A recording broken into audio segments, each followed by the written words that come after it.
saves that time. So on the public comment review, items not on the agenda, is there anything, Audrey, that we have for that you could show live, or? Those will just be public comments that Carol will read. And then on the discussion and response to previous public comments, you do have the expanded public proposals list that can be put up, right? As far as where we referred them to? I have proposal referrals, a list, yes.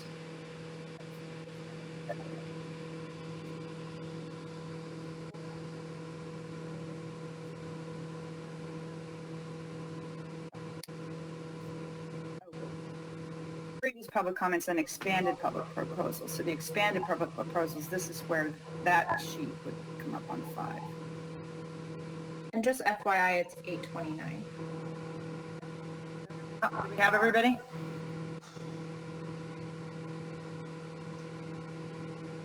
This conference will now be recorded. Okay, so let me see.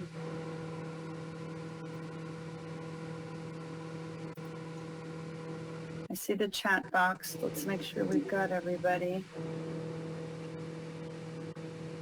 Okay, 1, 2, 3, 4, 5, 6, 7, 8, 12. We're still missing a few. And welcome back, Debbie. Good to see you. I hope you had a nice vacation.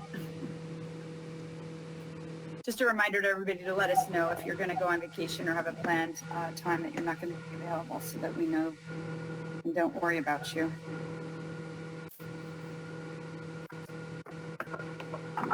So you should probably turn off your phones in the background.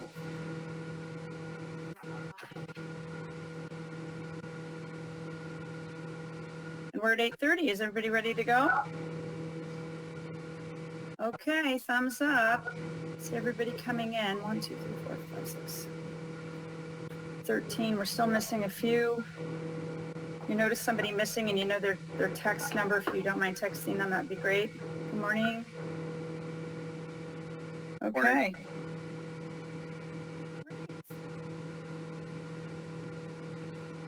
All right. I think we're all ready to proceed then. So I'll say good morning to commissioners, Cal Recycle, and the public. Welcome to the statewide Commission on Recycling Markets and Curbside Recycling, our meeting number 6, September 16th, 2020. I'm honored to chair this esteemed 17-member commission and thank all the commissioners, Vice Chair Valier, Cal Recycle staff, and the stakeholders who are all working so hard to ensure our success in delivering a report, making policy recommendations to the legislature by January 1st of 2021. And I do want to start by saying that we have now experienced over the last month really horrific fires up and down the West Coast, choking poor air quality.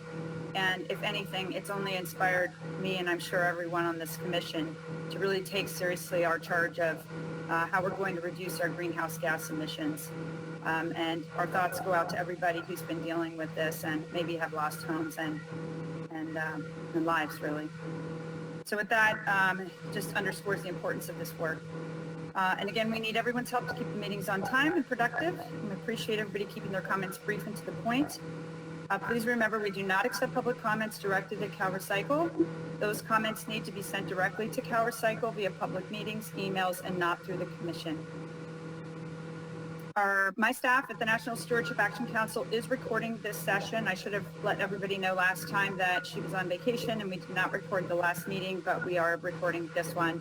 And they're all posted on our www.nsaction.us/California Recycling Commission webpage.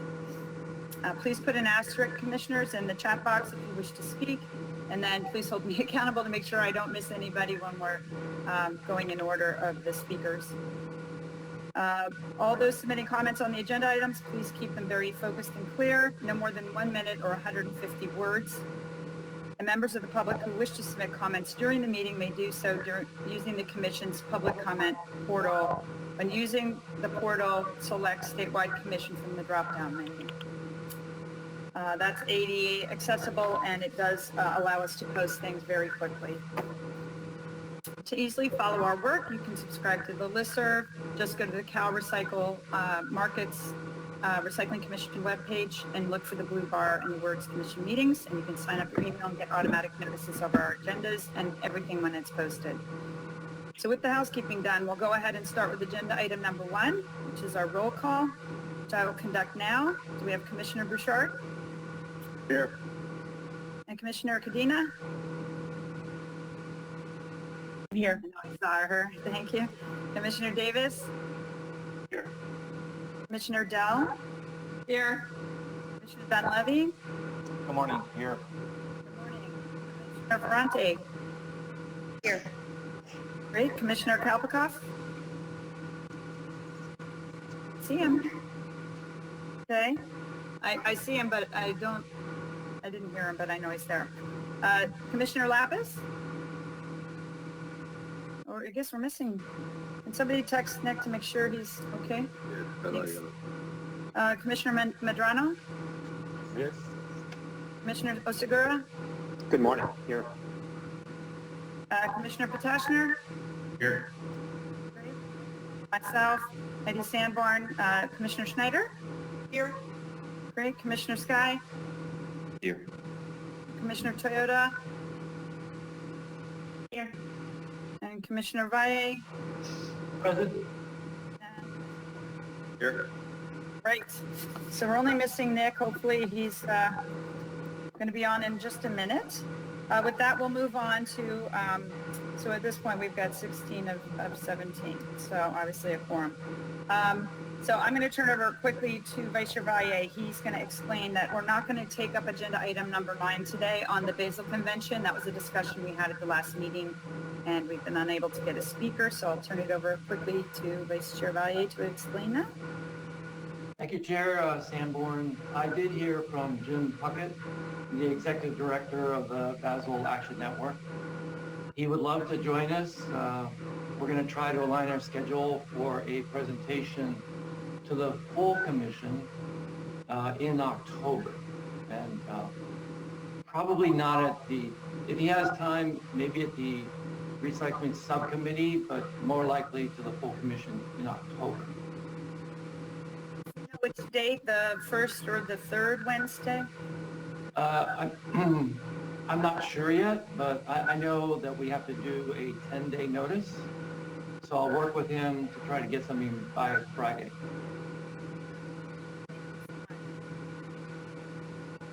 That's a big item right now. Thank you for following up on that. So that bought us 25 minutes of time on the schedule. It was at the end of the agenda.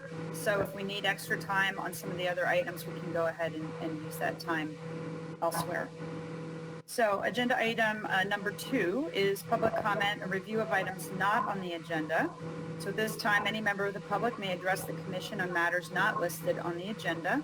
And participants are encouraged to reserve their comments for regular matters listed on the agenda for the time that item is considered. So I can turn it over now to Cal Recycle, and I believe they can let us know if we have any public comments. Yes, good morning. This is Kaoru Cruz. Good morning, commissioners. We have several public comments. All except one is already published, and most of them are pretty long, so I will stop at the 150 words. The first one is Veronica Paldo, Resource Recovery Coalition of California. The passage of SB 1383, LARA 2016 set ambitious goals to divert the vast majority of California's organic waste from landfill by 2025 and significantly reduce methane gas emissions. Beginning January 1st, 2022, cities and counties must collect and recycle organic waste from all residential and commercial generators, ultimately requiring over 160 new or expanded anaerobic digestion and compost facility across California. It is estimated SB 1383 implementation and infrastructure development will cost upwards of $10 billion by 2030 to achieve. Preceding the COVID-19 pandemic, jurisdiction faced substantial financial, regulatory, and regional barriers in meeting SB 1383 programmatic expectations. Now, with continued uncertainty regarding the extended fiscal impacts of the COVID-19 national emergency, communities are even more constrained in their ability to meet California's organic waste reduction requirements. While initially a considerable cost, the cumulative economic, public health, and climate benefit associated with recovering organic waste will ultimately exceed. And this is at the 150 words. The rest of them, all of the comments are already published, so you can read it later. The next one is from Miriam Gordon, Upstream. Reduce unnecessary single-use in food service by 1. Requiring all takeout and delivery in food service to provide an opt-in for customers to request specific accessories offered by the restaurant, napkins, straws, condiments, etc. Upstream has a model policy. 2. Bring reusable into takeout food via delivery and customer pickup by charging for meals in single-use packaging and mandating that food service operator provide a reusable alternative so customers can avoid the charge. Upstream has a model policy. 3. Institute a 25-cent cup charge for disposable takeout cup, like the cities of Berkeley, Acadia, Santa Cruz, San Anselmo, Fairfax. Require that the cheaper reusable option be provided to the customer to avoid the charge. 4. Same as above, but for food containers, as Acadia did. 5. Require that opt-in dining food service only be in reusable as enacted by Berkeley, Acadia, San Anselmo, Fairfax. This is at the end of 150 words. The next one is Cray Humpel, City of Burbank Recycling Center. Dear Commissioners, on April 16, 2020, the City of Burbank closed public access to drop-off and buyback services at Burbank Recycle Center, BRC, in response to the COVID outbreak and under the Governor's Executive Order N-54-20, dated March 3, 2020. The geometry of the BRC makes it difficult to run a safe public program during COVID. From June 30th through July 2nd, the BRC attempted to open its public drop-off. After 20 hours of public access, workers began testing positive for COVID and BRC was closed to the public on July 2nd. Through July, a total of 16 recycling workers tested positive and then a total of 27 were quarantined with symptoms, close contact, or positive tests. The Governor's Emergency Executive Orders N-54-20 and N-70-20 provided relief for CRV redemption centers under COVID restrictions. On August 21st, the executive order expired. CalRecycle notified us that we must reopen CRV buyback. This is at the end of the 150 words. I just want to note that Commissioner Nalapis has been on, and he put it in the chat that he was having technical issues. Glad to see you, Nick. So we've got everyone here. Can you guys hear me? I'm just checking if my microphone works. Yep, it works. Yes. Thank you. Okay, so the next one is from Michael Cross, Dunker Recycling. As of July 1st, 2017, California Green Building Standards Code, CalGreen, requires the diversion of at least 65% of construction and demolition, C&D, waste from building project. Municipalities in California have found C&D diversion ordinances to be effective at diverting this material from landfill. Because of this, the recycling markets for C&D material are expected to grow. Asphalt shingles are one C&D material whose recycling can be greatly improved upon in California. Roofing material comprises 3% of our waste stream and are usually received as a source-separated load.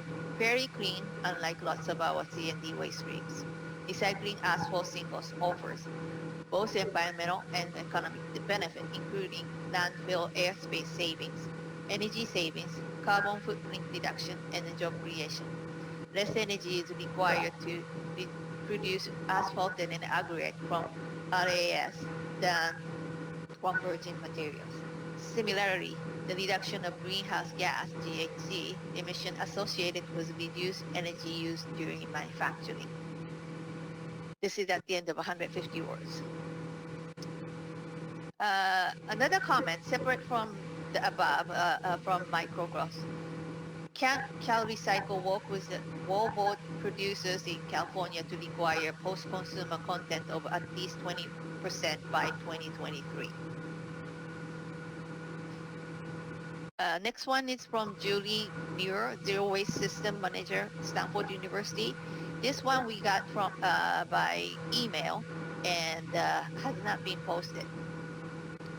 Julie submitted the following comment. We need more of this information for California and its region, so there is more common knowledge out there. In regards to a forwarded email with subject line, latest MRF blended value study released shows improvements in value.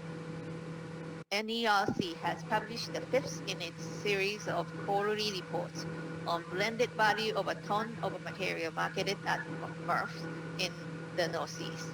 This report covers the period April through June 2020 and is somewhat different from previous report. 11 states are represented in this report, including Delaware, Maine, Maryland, Massachusetts, New Jersey, New York, Pennsylvania, Rhode Island, Vermont, Virginia, and West Virginia. Cal Recycle will provide a link in the meeting notes.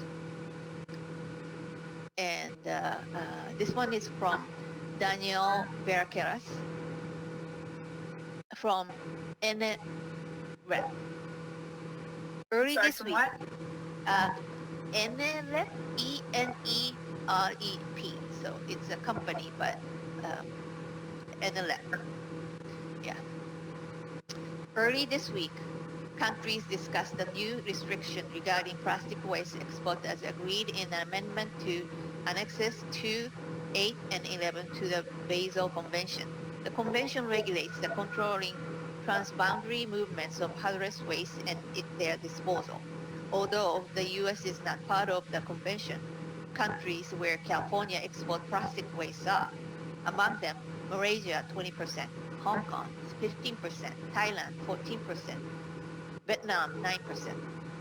These amendments will take effect on January 1st, 2021, and aim to clarify the scope of control under the convention for other types of plastic waste and mixtures of plastic waste and in their specific condition. Plastic waste export must be destined for separate recycling of each material and in environmentally sound manner and almost free from contamination. Chemical recycling is an opportunity to take this contaminant plastic waste and use it as a feedstock to create new plastic raw sulfur fuels and gas to create green energy. And this is at the end of the public comment. Okay, thank you very much, Karu. I think maybe we should start at the top and go back to the first comments and then assign them to committees, if that is okay with the commissioners. The first comment I heard was from Veronica Pardo on organics, 1383. It seems to me that comment should be referred to the organics committee. Is that okay with the chair of that committee? Great, thumbs up, perfect. And then we heard from Miriam Gordon at Upstream about her request for source reduction policies regarding takeout food materials, and that to me is not as clear as where that might be referred to. Are there any suggestions on where those comments might go? This is where we talk before. Oh, go ahead. And please put it in the chat. I can say we did include that on the market development committee goals to talk about reusable facilities. Might be appropriate. Okay, and I'm sorry, Nick, I saw that you had an asterisk there. Yeah. No, I actually put an asterisk earlier on because of the same issue. We sort of have a committee for 4 of the 5 areas that we're assigned to. The one that isn't as clear is the 75%, which is where the source reduction really falls in. And so, yes, there's source reduction and market development, but I don't think that necessarily captures something like what Miriam is suggesting, and I actually think that might be a great recommendation for us to include, and it's totally consistent with the mission. So I actually had the same thought of, I'm not sure where it fits, but I think we need to find a place for it to go. I mean, the recycling committee seems to be the place where we're handling the most things that overlap. But you know, it could go to John's committee, to the market development committee. I just want to make sure we don't lose sight of the source reduction part of it. I completely agree.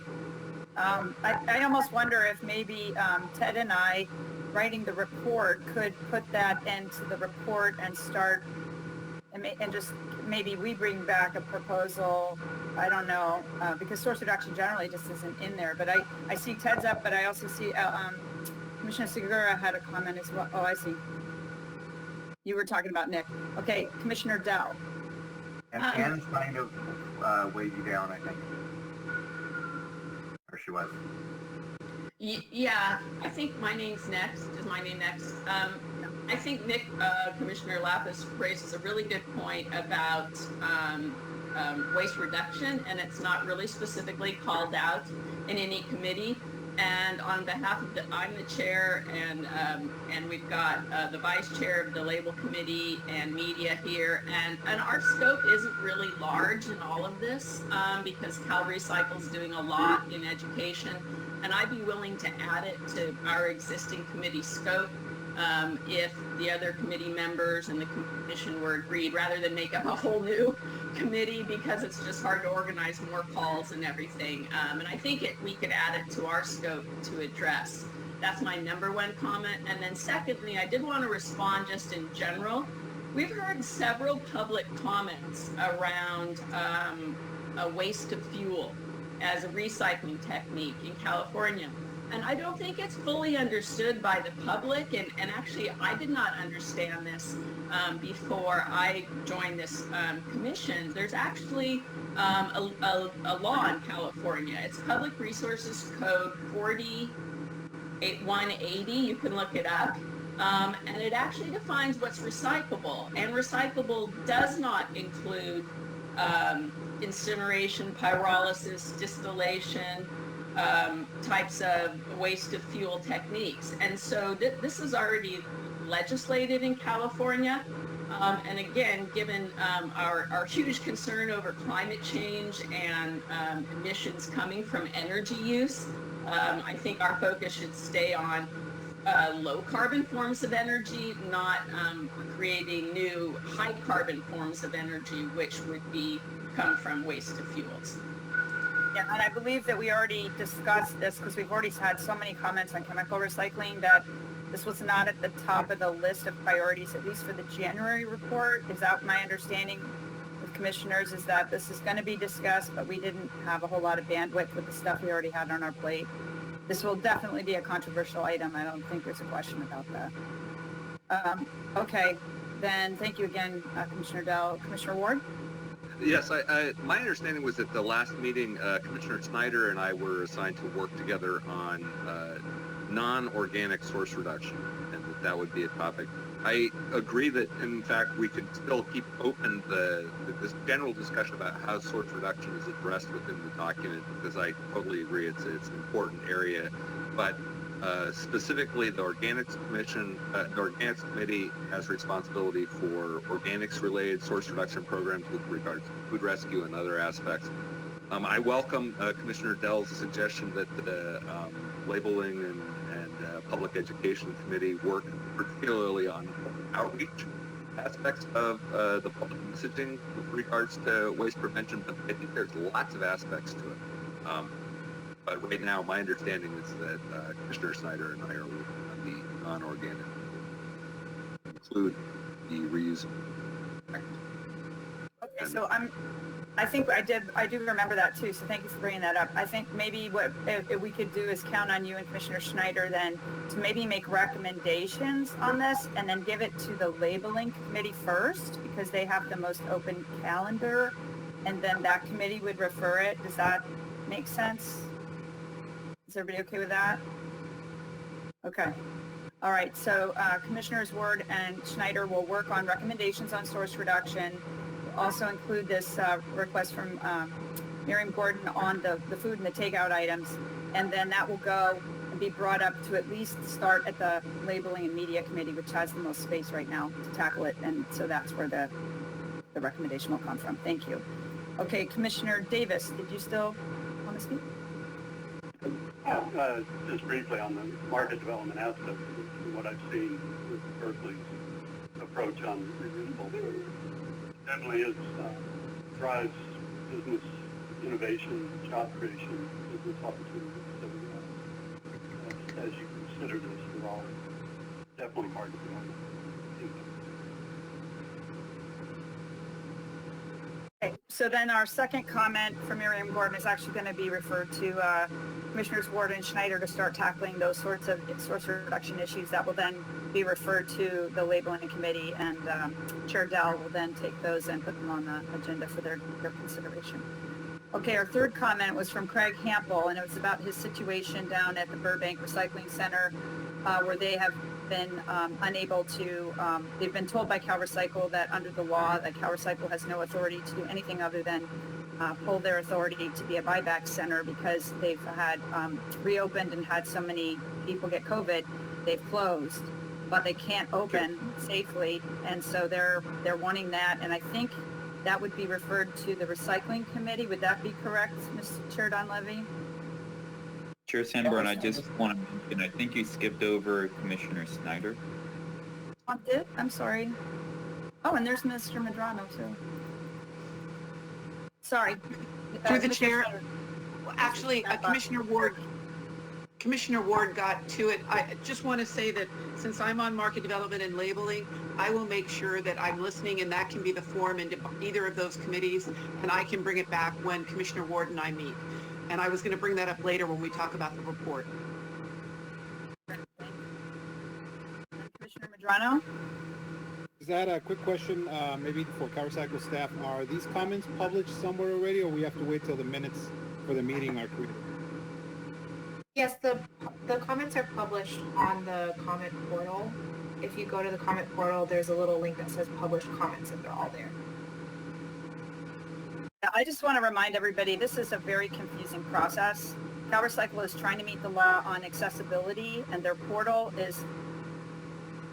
meets that requirement, but it's hard. It's hard for us. We have to go look ourselves to look at these comments and sort them, etc., in advance of the meetings, but it's not as intuitive as I'd like it to be. And actually, that's why Commissioner Ward and I have put an attachment to the report where we've actually put all the comments we're getting, where they were referred, which committee has them, when they're being dealt with, and how they're being responded to in the final report, because it's the only way we can figure out how to keep track for all of us that we're making sure we don't miss any of these comments.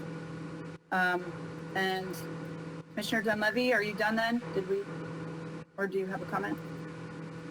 Yes, all the thoughts and I hope everybody down at Burbank Recycling is going to do well with COVID. The situation that he's describing is something that we will address in our committee, because CalRecycle is limited through statute and regulations on what they can allow and not allow. And recycling centers, if they run into an emergency situation, CalRecycle does not have the ability to grant them a temporary closure provision. They're very stuck in what the statute and the regulations say. So that's something that we will address to provide some flexibility for facilities like Burbank Recycling or other facilities that have inclement weather, fires, other issues where they need to shut down temporarily and not be in violation. So we will address that. Yeah, thank you. It seems like maybe something that covers all kind of crisis or unforeseen circumstances that would give CalRecycle some flexibility. I'm really worried that they're going to lose their permit before we even get this recommendation out. This is a very timely item, and actually could be, if it's legislation, it could be an urgency request as well. So thank you, Craig, for your comment, and that will be handled then in the Recycling Committee. The fourth comment was from Michael Gross at Green Waste about the C&D being 3% and the asphalt roofing shingles. And I don't know, Chair Donlevy, do you think that is a Recycling Committee item? Or would that be a market development item, Chair Davis? Would we refer that? It seems to me it's kind of both. It's a volumetric issue. It's not a curbside issue necessarily. I'm looking for any input here. There were two comments from Michael. One on asphalt shingles, one on wallboard. I thought the wallboard sounded like market development. Some comments seem to be directed. I haven't read the entire comment on the asphalt shingles.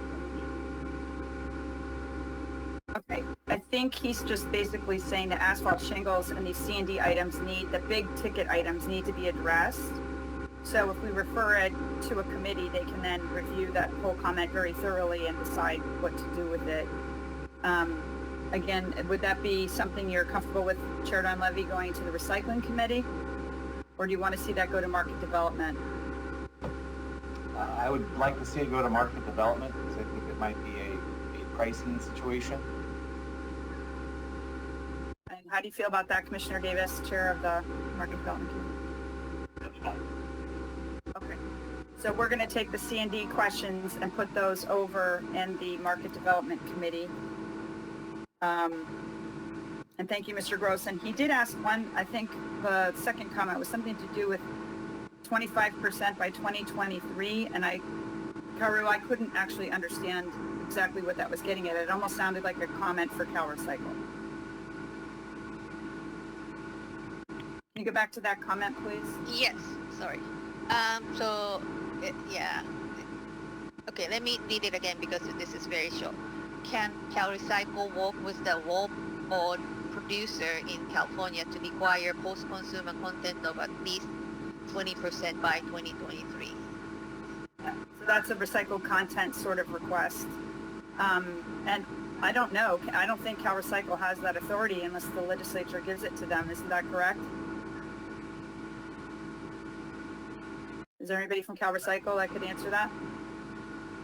Heidi, I think Michael's suggestion is that we recommend that as a policy. Yeah, that's what I'm... Okay. Well, then maybe we just take both of those and put this in market. Okay, very good. So we'll take both of this and put them in market development. Thank you, Mr. Gross, for those comments. So the 6 was about, I couldn't figure out who that was speaking, or the comment was from, but something about a MRF report and NERC. I don't think that it's just more information for us. It's not really something to refer to a committee. Is that correct, Karu? That's correct. It was hard for me to understand. Okay. And yeah, we could discuss that at market development. One of the market development subcommittees actually is kicking around something similar, so we can take Julie's comment. Great. So we'll take that report over to the Market Development Committee. And the last comment was about what we discussed already about the restriction at the Basel Convention and the chemical recycling as being a solution.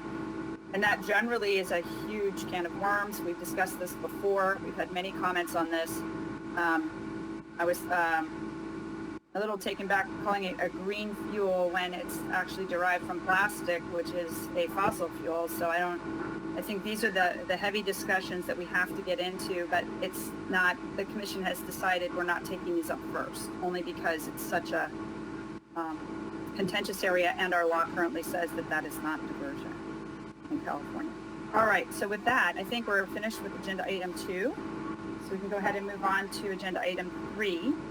And this is discussion and response to previous public comments. And this is where the commission can discuss public comments from the committees, as well as committee chairs reporting on how they addressed those comments. So maybe we could start with Commissioner Dell. Are there any comments that you were addressing in the Labeling and Media Committee that you would like to report back on? Well, we haven't had a meeting since the last commission meeting, so we don't have a progress update. We will be having a meeting on Monday afternoon, and so in our next commission meeting we can give an update on progress as well as response to public comments. Chair of Recycling Committee, Chair Dunleavy, are there any comments you wish to report back on? Nothing to report back on. I've reached out to the Carton Council and still waiting to hear back from them on facilities that are actually sorting the material and what the markets are. Commissioner Davis, you want to give an update on Market Development Committee in response to public comments? Again, yeah, we're meeting on Monday. I think we need to, at some point, pick up the comments on Harvard and now the C&D comments. We have not met since last week. Okay, and then the Organics Committee, Commissioner Potashner. Sure. We've had one meeting since our last full commission meeting where we had an in-depth conversation around proposal packaging, and that's where the majority of the public comments have been directed right now. At the next meeting, I think those public comments will get addressed directly. Great. Well, not as much to report in that we haven't had a couple of the committees meet, and I think 3 of them meet on Monday, so it's going to be a busy day on the 21st. So agenda item number 4 is review and potential approval of the meeting notes from our meeting on September 2nd. Does anyone have any amendments to those meeting minutes or would like to make a motion to approve them? Commissioner Ward. Yes, the meeting minute notes need to indicate that Commissioner Snyder was designated to work on the non-organics source reduction section with myself, and I didn't see that recently. I thought about that when you were saying it. I think that got missed, so thank you for pointing that out. So to the CalRecycle staff, let's try to make sure we're documenting all these clear decisions that the commission is making in the notes. And I missed it too because I reviewed them. So I do think we should add that. So with that minor amendment, with that amendment, I'd like to move to approve the minutes. There's a second? Great. Can we guys second? All commissioners approve the meeting minutes with those amendments and just raise your hands. Aye. Great. Thumbs up. Great. I don't see any abstentions or any opposition. So we'll go ahead and say that we've got a unanimous approval of the meeting minutes with that amendment, and I will work with Ted and CalRecycle to make sure we get that wording correct before we finalize them. Thank you very much. Agenda item number 5 is the discussion of received expanded public proposals, and I believe the staff of CalRecycle have a document they can put live on the screen, which is our list that they're keeping track of the more expanded public proposals so that we can all see that. I have it here. It looks like we've got 12 of them. And these are going to be listed also in the attachment that Commissioner Ward and I are working on for the report to make sure we've captured how we're responding to these. And a couple of them didn't require, well, one didn't require referral. That's the data requests that the commission made to CalRecycle. I think it's this document. There we go. That's not the one I gave you, but okay, because I had it titled and everything. So this was updated yesterday. These are the comments, and I just want to make sure that this is the complete list of from CalRecycle. Are there any other public comments or long proposals that we have received that are not listed here? Hello? There have been quite a few carpet comments. I don't see any. The expand, this is why it's confusing, because they're tracking separately the short ones coming through the portal versus the long extended ones. This is the expanded public proposals list, which is why I had retitled it and sent it back and somehow it didn't get posted. But this is the longer list of proposals. Okay. And why Ted and I are putting this all in one spreadsheet, because it's very confusing. Commissioner Ward? I seem to recall reading something from Paul Rellis, and I don't see him.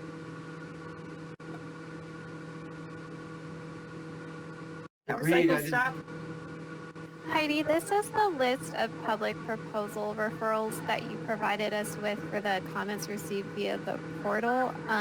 I think that if you want the list to be combined, we need your referrals for the public comments that were received via email. We do that every time. Okay. Well, I thought we already did that. We went through it all. That's why I was saying for everybody's sanity, I think we have to combine this and keep it in one place or we're going to get very, very confused. I've been getting confused over the last few weeks and I'm trying to abide by the way that information is coming to us. But Ted, I don't know, maybe you and I just need I'll be happy to work with you and Cal Recycle staff to try to clarify this process and build a spreadsheet that's process. Yeah, because we could put the commenter, the date it comes in, and then whether it was a long proposal or whether it was a short proposal, and then how we responded to it. But they should all be in one place for us to all keep track of this. Okay, so Ted, thank you again so much for your help. And we definitely need to get Paul Rellis's comments, but that's in the longer list. Okay, well then I think if that's not a complete list, we're just going to work on it with Ted and make sure. But I think they've all been referred at this point. So some committee is working on all of them. Paul Rellis's was about organics, correct? And that was given to the organics committee, correct, Mr. Petashner? Yeah, great. Okay, so we haven't forgotten anybody. That's the main thing. We want to make sure we're catching all the comments. And thank you for submitting them to everybody who's taken the time. All right, well, with that then, I think we'll just move on to agenda item number 6, if there's no problem with that. So agenda item 6 is the committee. Hello? Oh, Commissioner Sky, did you want to say something? Commissioner Ward already covered my comment. Thank you. Commissioner Lapis? Are you done? It looks like you've got your comment addressed. Okay. I was going to ask about the community compost letter, but I think it's probably the same category. This chat box is not big enough. I can only see one person at a time and it's easy to get lost, so I apologize. All right, so we'll move on to committee reports.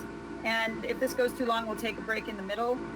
But again, we have a shorter meeting today than we thought because of the Basel Convention presentation not happening, which we had budgeted 25 minutes for. So I'll turn it over first to, why don't we start with Commissioner Dell on the Labeling and Media Committee.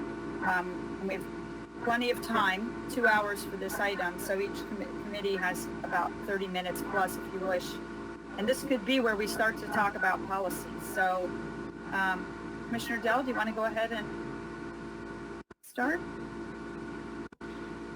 Well, I'll speak slowly to take time, but I'm sorry, we haven't had a meeting since the last meeting, so there aren't updates. Again, our next label and committee meeting will be on Monday, the 25th, and we've allowed lots of time, basically the whole agenda, after the public comments and the closing, to have policy discussion. And we have one policy that's been introduced, recommendation, and then there'll be plenty of time for the commissioners to add new and also for us to address recommendations that have been made by the public. So in our next commission meeting, we will be able to give an update. Fantastic. And it's exciting because now you're getting into the policy discussion. So we look forward to hearing back on that. Okay, well, that makes that one fast. So we can move on to Commissioner Don Levy, who's chairing the Recycling Committee. Can you report back? I know you had a meeting. Yes, we did. And is it possible to bring up the slides that I had sent in?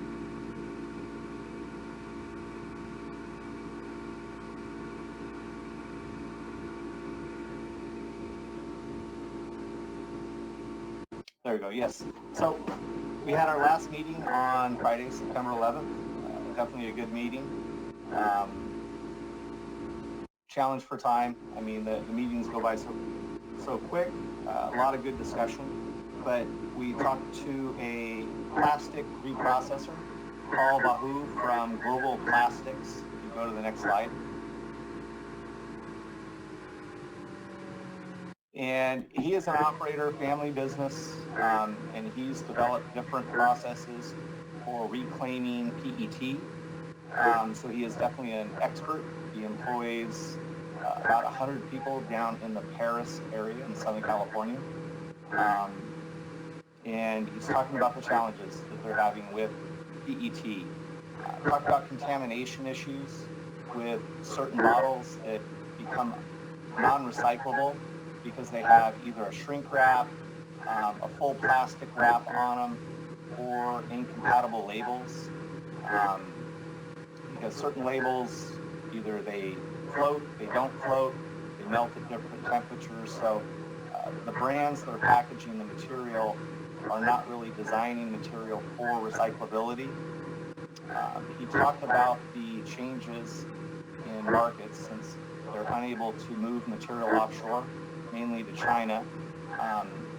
Challenges with recycling green PET bottles, for example. He had to create a process to make green egg cartons, so at least he had an outlet for that material. There is a limited market, maybe for carpet fiber, but it's just very inconsistent. Brown PET bottles, yellow PET bottles, again, he said they could go into carpet, but currently almost all that material is going into landfills. So the only thing they're able to reconvert into new bottles are clear PET bottles. Said that he just can't use curbside material coming from MRFs because the contamination level is just too high. He talked about issues with metal being in there, other interesting items that he talked about, but just the inability to use PET bottles coming from MRFs. He kind of mentioned the same thing that Paul Faraday from Strategic said. He likes material coming from recycling centers and the need to increase the number of recycling centers we have so he gets more clean material. He also talked about only CRV bottles being accepted at recycling centers because even the recycling center material that's very clean, they are accepting material that is not recyclable, material that might have barriers in them, maybe juice bottles or some other items. He had some suggestions. Oh, I'm sorry. Commissioner Schneider has a question, I think. Okay. Let me get that after the suggestions. And then he did have suggestions for potential policy as far as putting the disruptor fee on bottles that cause problems in the reclaiming process. He made a suggestion of having separate balers for metal because he found so much metal in his bales. And then only using clear PET bottles. Commissioner Schneider, question? Commissioner Dunleavy, I can wait till you're completely done. Okay. Okay. Are you done? Yes, with okay, my question, I think this has come from labeling. They're only using, or would prefer CRV because curbside is too dirty. What are the contaminants? Is it anything that we can educate with or change labeling with? Or is it just because there's so many materials mixed in? All of that. So many different materials mixed in. Plastics that are not CRV items might have barrier material in them, different colors. He talked about dirt, he talked about diapers, he talked about an assortment of contaminant items, thermoforms that are a PET item but not acceptable in a bottle bale. He would like to see those separated, but unfortunately the MRFs with the optical sorters, they can kick out a lot of good material, but unfortunately with the good there is too much contamination for the California reclaimers to reprocess them back into material that can go into bottles. There is one facility in Southern California that is working on handling material for, they call it the B grade PET bales, but unfortunately the markets right now, material coming out of curbside programs, it's very challenging to find those markets, and mainly they're going offshore at this point. And follow-up question, with the dirty materials from curbside, does that include dual stream and single stream? Yes, yes. Coming from MRFs, he's not accepting material. He just wants material coming from buyback centers. So there's about 6 reclaimers in California, all looking for buyback material. There's one facility that can handle the MRF material, but they're limited on what they can take in, and there's not enough capacity in California to handle all the PET bottles coming out of the California MRFs. So that's why the processors are looking for foams for that material going offshore to deal with the contamination.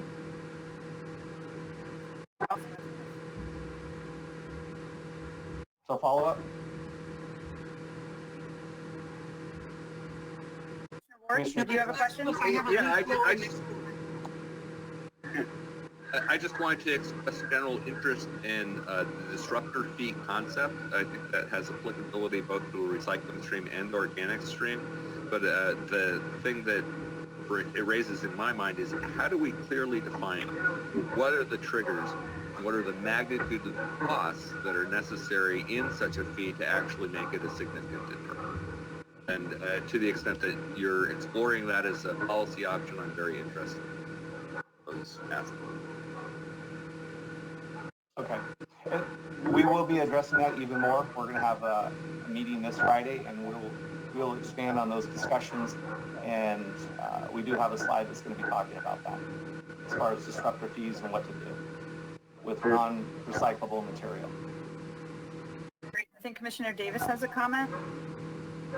Yeah, Commissioner Donna, I understand in Cal Recycle's commingled rate for MRFs for PET, there's an allowance for thermoforms.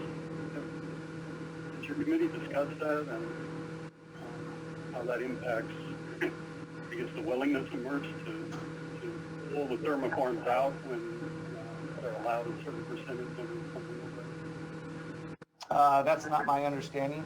I've requested Cal Recycle to clarify that, and they may be at the meeting on September 25th to clarify that. But they are doing a bale study. They did one, I think it was in 2016, and they looked at aluminum, they looked at PET, they looked at HDPE, and they were finding contamination rates in aluminum, 5 to 8%, in PET, 10% up to 30%, and then HDPE in the same areas.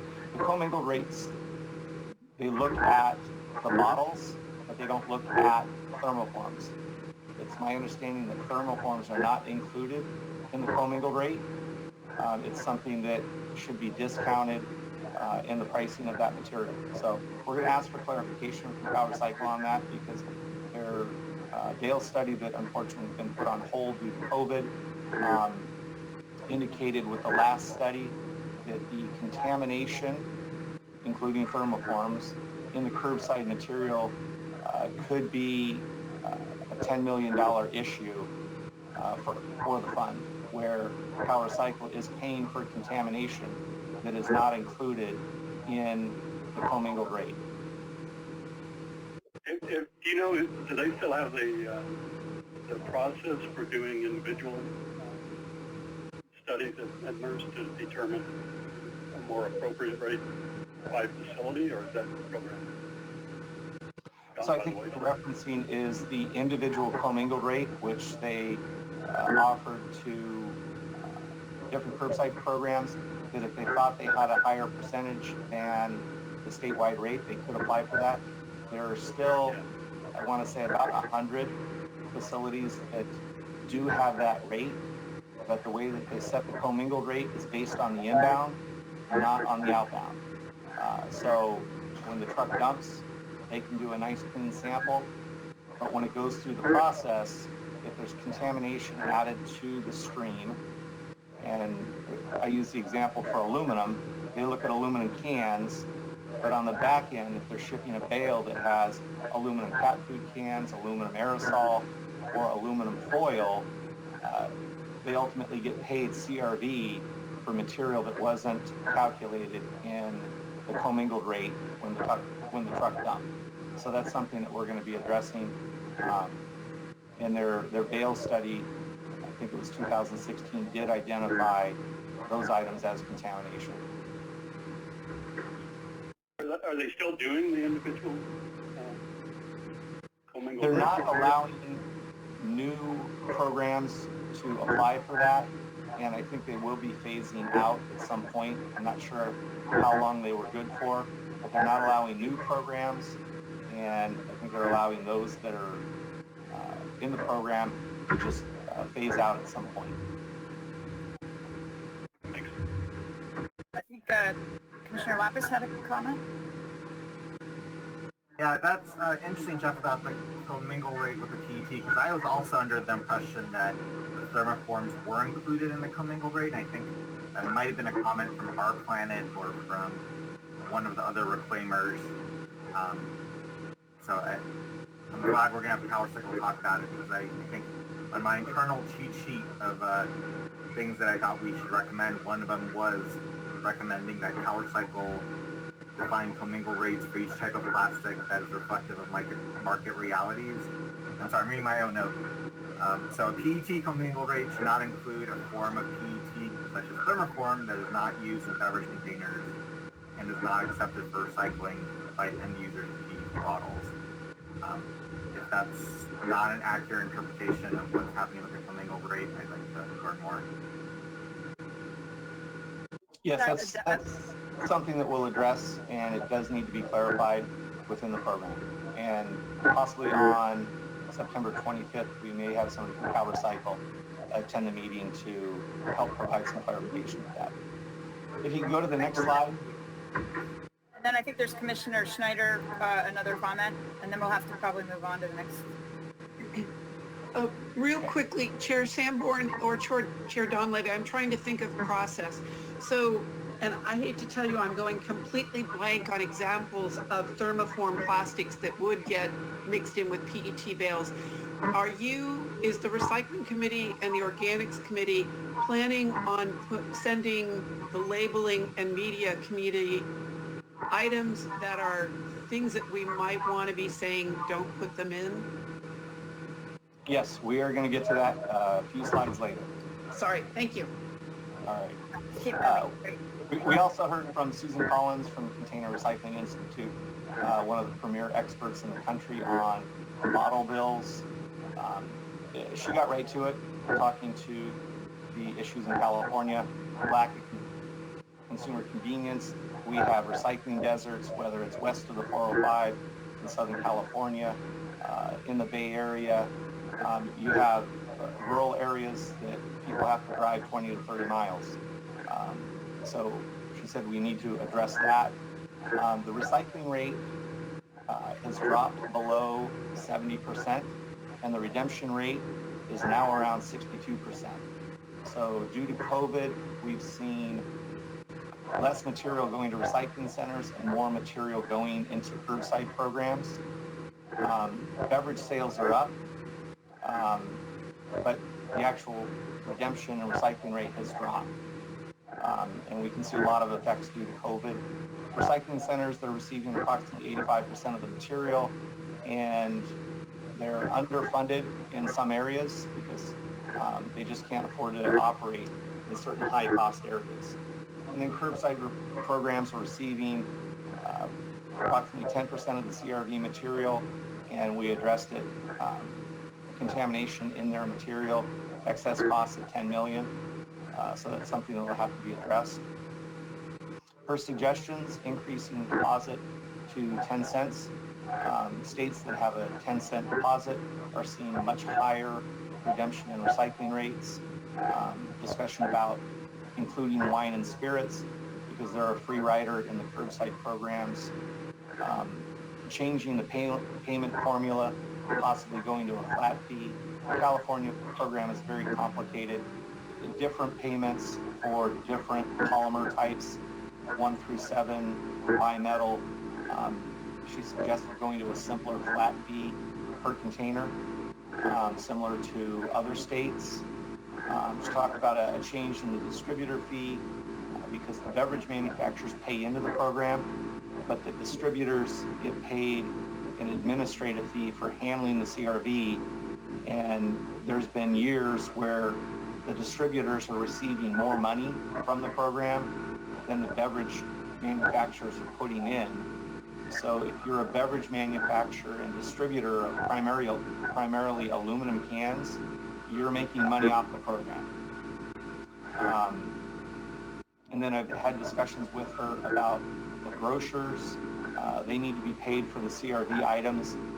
Right now there's a big flaw in the process where grocers, if they give consumers their nickels back, the grocers cannot get those nickels back from a recycling center because they're not a certified program. So there's a big flaw there that needs to be corrected. So we go to the next slide. All right. We had some discussions on policy, potential policies for plastic containers, and then what is recyclable matrix. We'll go to the next slide.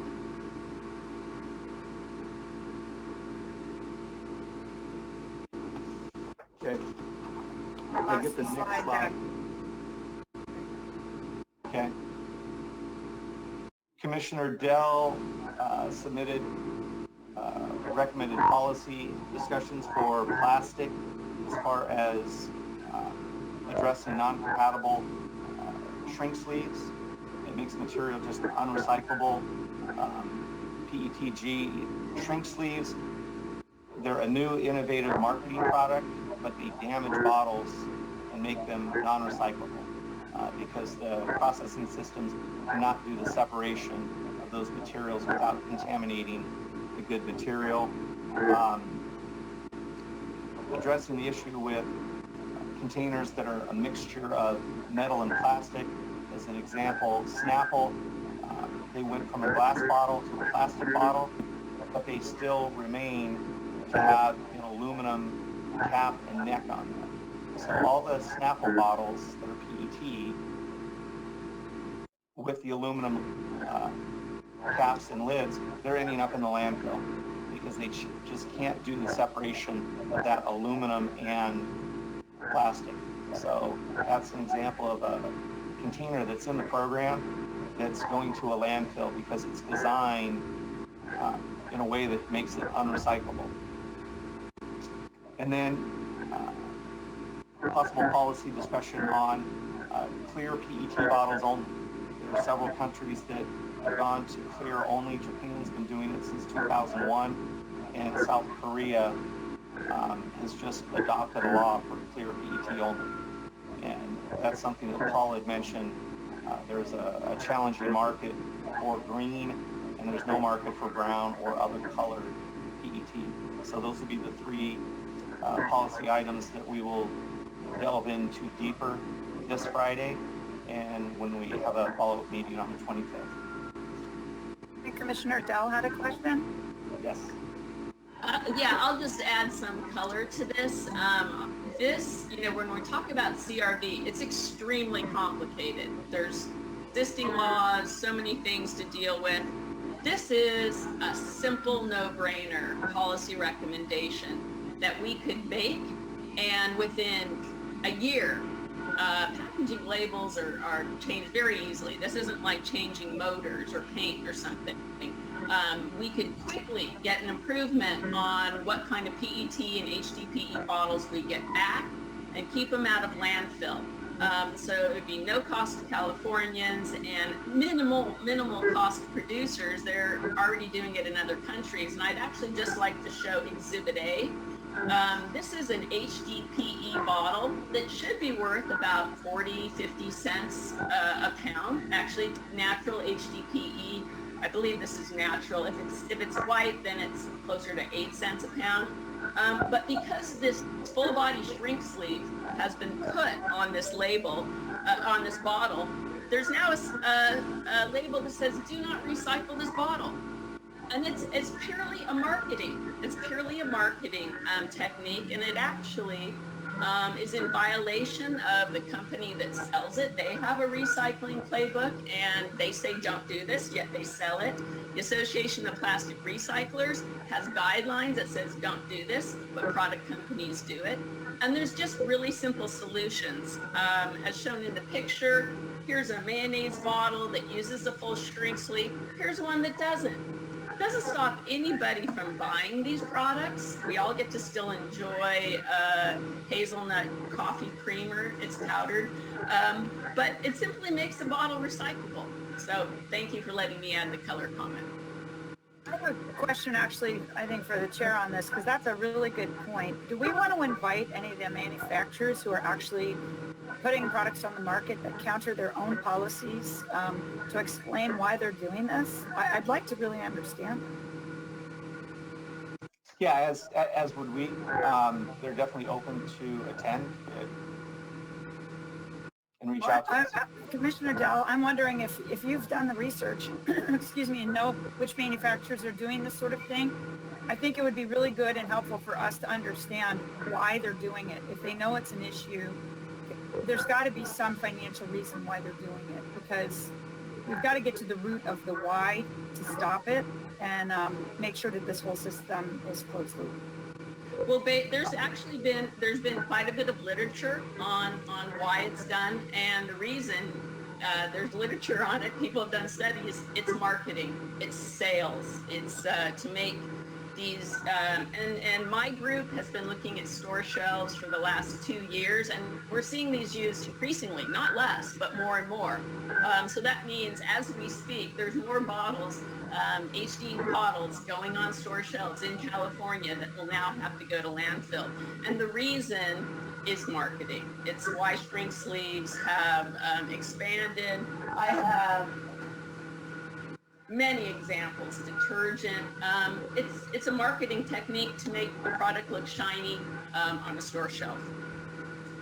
Marketing, and then they have no economic feedback loop that tells them about the cost. So all these costs have been externalized onto all of you and the system, which is what the problem is, it sounds like. Okay, Commissioner Ward, you had a thought? Yeah, the two thoughts are, I think one of the considerations is going to be cost to benefit, cost of deployment in their case, to the benefit of the additional marketing. And obviously there's costs that we're incurring that they're not seeing, and that's part of the feedback loop that needs to be established. Right, which is why we have the commission. All right, And great. That's very similar to what Paul from Global was talking about as far as the disruptor fee. If the producers are going to produce something that's non-recyclable, they should participate in the processing and disposal if and I'd just like to plant the seed that I think we need to discuss. How are people trained? How do they learn which materials are okay to use, which are not okay to use? Who tells them this? How can we engage in this process to start guiding those decisions? Because clearly we're paying a cost by not doing this. Well, since I've been involved in that for 2 years, I've been involved in campaigns and efforts to give feedback to the product manufacturers. I've, on my own dime, paid to go to Association for Plastic Recycler conferences twice, and I've read there's actually full-on guidelines, both from major retailer Walmart and from Association of Plastic Recyclers that don't use these labels, but they're ignored. And I think this is really a point that we have to get to, that we have to look at these like pull tabs on cans, that we said, no, this is not good. You all just need to not use bad things that are causing harm. And this isn't a ban on bags or a ban on plastic bottles in general. This is just saying, no, you actually just need to design for recyclability. And we in California, who know what is recyclable and not, will specify, this is not recyclable, do not put this on our store shelves. Commissioner Valle had a comment? Yeah, I'm not, from Southern California, but I know that Long Beach did literally banned their curbside programs, 3, 4, 6, and 7. And that's exactly how that municipality moved forward to make change. And I don't think the commission wants to do something like that statewide until the manufacturers themselves step into the conversation and tell us they can do better. Otherwise, we're going to see individual jurisdictions starting to do this simply because there are no markets, and then advocates like myself who have 2 cities under contract would push that cities do simply just ban those numbers of plastics. Question. Commissioner Schneider. Perfect setup for the next slide.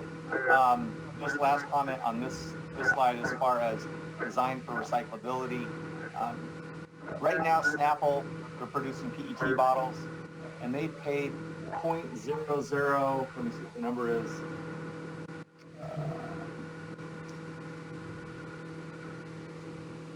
0.0008 cents per container to be in the program. But that Snapple bottle is not recyclable because of the aluminum lid on it. So what Paul is suggesting through a disruptor fee is maybe putting them as a number 7 or a higher number that would require them to pay possibly 9 or 10 cents per container to be in the program. If they had to pay a higher number to be in the program, they would probably consider switching to a plastic lid real quick, because ultimately it comes down to the product that's inside, and we want them to design for recyclability and let the quality of the product speak for itself instead of the marketing of the label or the lid. So A critical point, I need to add a really critical point. That's fine for CRV containers, but most of these shrink sleeves are not on CRV containers, so there's no mechanism to put a disruptor fee on these, and that's where we just have to decide if we're serious. Do we want these bottles to be recyclable or not? Do we want incompatible labels or not? So the disruptor fee would not work on non-CRV items. Yeah.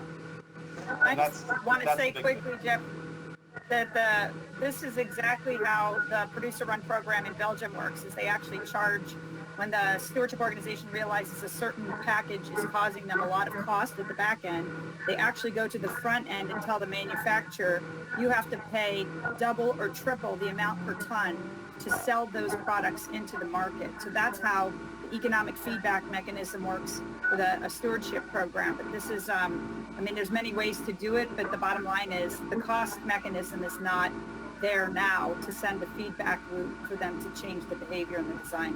And I think there was a couple of other commissioners that wanted to talk. So quickly, Commissioner Schneider, then Lapis, and then Toyota. I wanted to go back to Commissioner Ward's question about how does it happen. Back in the 90s, back in the 90s when some of us were creating the certificate programs for integrated waste management, we did push back up into the engineering schools, but my guess is that has never become standardized training for any engineering schools, any material design schools. So that when the packaging engineers are going through this, it automatically triggers to them, hey, California is a worldwide market. If I'm going to produce this packaging, it needs to work here. So that makes me wonder where, Chair Sanborn, where in our report to the legislature are we going to talk about design for environment, recyclability, compostability, reuse? Because we might be able to capture it that way. Commissioner Ward and I had a discussion about what could be in source reduction, and we don't have the bandwidth to get it done in January 2021. Can we work on this later? But I think maybe if California had very strict design for environment guidelines that would say, hey, you're going to put a plastic sleeve on a bottle, or Snapple, a Bay Area company, a company that comes from San Mateo County, even if it's out in the area, it should know better. And we capture that and they convert back to a different kind of packaging. But I would see it as a DFE thing, and then we talked about, well, is that a source reduction action? Where does it fit in the report? Yeah, Ted and I will work on making sure it's in the report, and then we can talk about how to move it around, but we'll definitely make sure it's in there in the outline. And then Commissioner Lapis? Yeah, a couple points. First of all, to Jan's point, I think it's a yes and. I think we can do both. Meaning, part of our task is saying what is and isn't recyclable. And if a PVC shrink sleeve makes a mayonnaise container non-recyclable, then we just need to call that out. It's sort of a all-in balls and strikes situation. It's not, it's just a factual statement. It either makes it recyclable or not recyclable. And then separately, as policy recommendations, we definitely can recommend that those be prohibited. And as far as the disruptor fee, I love the idea. I think there are several, imposing new fees is very difficult in the state legislature, but we do have a few existing avenues. So under CRB, we have a processing fee, and again, reclassifying things under the processing fee. I'm not sure we necessarily have to say that a PET bottle with a shrink sleeve is now number 7. We could have different processing fees for different types of PET bottles, for example. I'm not sure that would require legislative change. And then I also want to say, as far as the disruptor fee, there is a ballot measure proposed for the 2022 ballot that will give CalRecycle the authority to assess a fee based on the recyclability of a package. So that disruptor fee is, going to be on the ballot in 2022. Giving suggestions for how CalRecycle can implement that might be a good idea.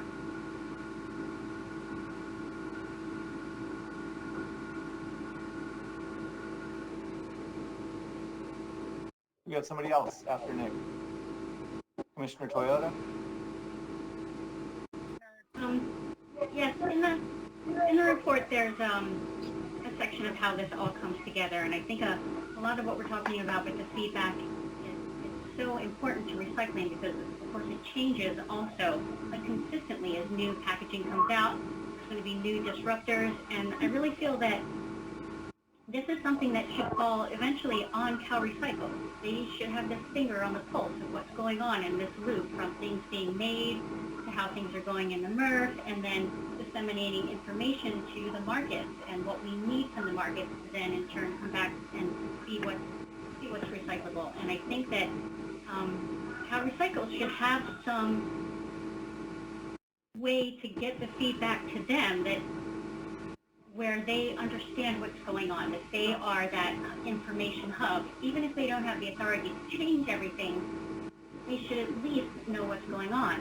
The guy who runs that MRF, I'm sorry, I forget his name, but he should be able to give that feedback directly to CalRecycle, who should be responsive to that.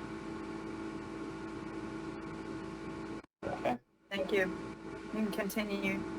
All right. Well, this all gets to our, I think the first product that we're going to be sending out of the committee will be a what is recyclable list. And we've worked on a matrix. We've sent it out to all the committee members. We're going to review it on Friday. But the initial results, we're identifying only 14 items that are actually recyclable through the curbside programs. So once we publish this list, we agree on it, we publish it as a recommended list, as Commissioner Ward said, it'll allow all the programs to hopefully reset. What Long Beach did by eliminating 337 from their program, I think was a very good first step. The City of LA, right next to them, they still have 337. So there's still a lot of confusion in LA County, what's in, what's out. But if we make a recommended list that excludes a lot of items that are currently in the program because they're truly not recyclable, hopefully the manufacturers will start thinking about how do we make products that are recyclable so they can be included in these collection programs. So if we could bring up a slide of the matrix, if that's available.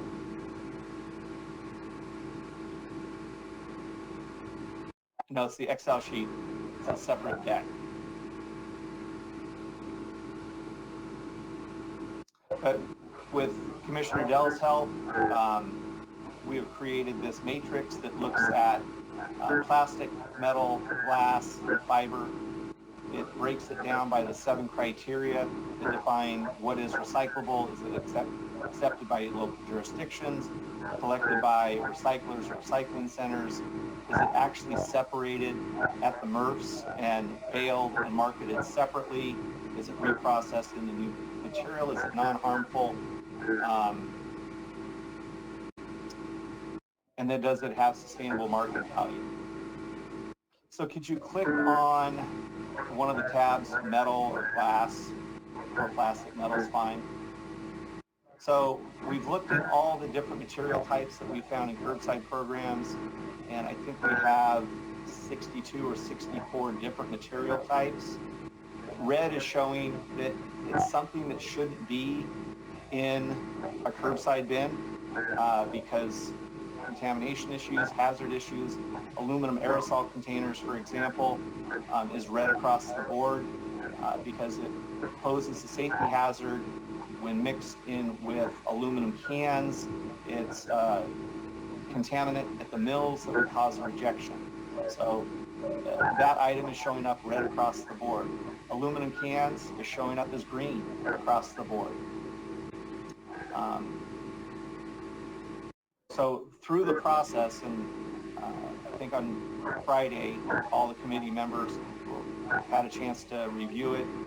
We can identify what could be the final list to come up to the entire commission, and then we'll send this worksheet out to all the commissioners just to review. If you could click on the paper tab, please. Okay, and zoom in at the top. You know, we found items, again, that are green on all 7 criteria, such as junk mail, paper mailing products, but we've identified a few that have some potential. Aseptic cartons have some potential, thermoforms have some potential, but at this point, they're not meeting the 7 criteria that we would ultimately recommend keeping in recycling programs. And I think once the entire commission agrees on this list, it'll provide an opportunity for the manufacturers of aseptic cartons or thermoforms to come to the table with how they could turn that into an item that is recyclable, that is marketable, that has stable markets and processing capacity, not just in California, but in the U.S., and help avoid offshoring material. So we should be able to come up with this list. Commissioner Dell, have I missed anything talking about the matrix? No, we looked at all the 7 criteria and 70 common things, and looked at a fact-based survey, and now the draft spreadsheet with the draft recommendations is out for the committee to review, and we will review it again on Friday. And I think that the overall picture here is that we're trying to come up with a what is recyclable list for statewide in California to give consistency, so that everyone knows, simple as smart, what goes in a recycle bin. But it will allow for individual MRFs to say, I have a market, I have a buyer for pots and pans. I'm certified that if I collect these, I know who they're going to, and they'll get recycled. And they make a bale out of 90% quality pots and pans, and it's sold. And then they'll be able to add that to their list. So there is room to add local items, but there has to be some proof that they're actually going to be recycled. Yeah. So aseptic cartons is an example. There's some facilities that might have optical sorters to kick those out. And if they're able to use the optical sorters and sort them, and they actually have a market for them, they can continue to add those to the program. But if a program has aseptic cartons in their program and it's just ending up in mixed paper, it's a contaminant in those items, and they shouldn't include it because it damages the overall market for mixed paper for all the West Coast MRFs. So if we can go back to the original deck and the original 14 items. And And sorry, this is Kate from Power Cycle. While Audrey is doing that, I wanted to be clear on that document. A little bit of an update. So that document was produced by Commissioner. It's been distributed to the recycling committee. It's been shown publicly on an agenda item. I know some folks watching the public may have trouble seeing that. It is not accessible, so we will not be posting it. If a member of the public would like a copy of that, you email me or the aides, Catherine Wilkins, or anyone at Power Cycle, hopefully, Audrey, Paulina, or our AB 1583 mailbox, and we can get you a copy, and that's how it works for documents like that. So I want to make that clear because I'm guessing we'll have some public comments about when can I get myself my hands on this copy. So. And to note, obviously, it is a draft, like Chair Dunleavy has said, but we can provide that since it has been shared publicly in this meeting. So, thanks. Sorry, Jeff. All right, and I do want to say, when she says it's not accessible, it means that for the ADA requirements, it's not that it's not accessible or we don't want it to be accessible, just to clarify. And clarification, yes. Thank you, Heidi. It's not ADA accessible, yes. All right, last slide. So we have 2 meetings scheduled, one this Friday and then the following Friday on the 25th. This week we're going to hear from Cal Recycle about the AB 54 report, where they made recommendations to the legislature, asked them to expand on those a little bit. We're going to bring Michael Ferguson back to talk more about the mobile programs, since he was cut short last time. And then we're going to have a policy discussion on plastics, as we initially talked last week today. And then we're going to dive deeper into the what is recyclable list to see if we can have a final discussion on the 25th. And if we can all agree on the 25th what should be on that list, we would forward that to the commission.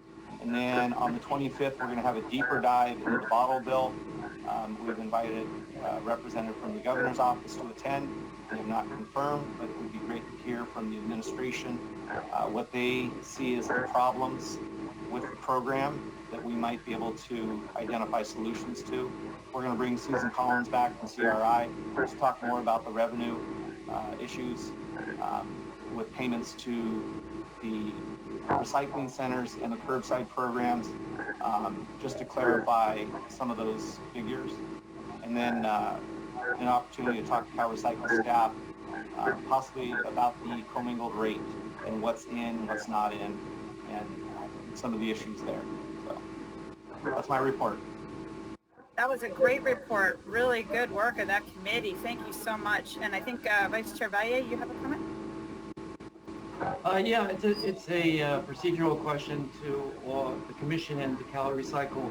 For example, we know that Cal Recycle staff are coming, the governor's staff could be coming to the recycling committee, but there are other committees where speakers are also going to be presenting.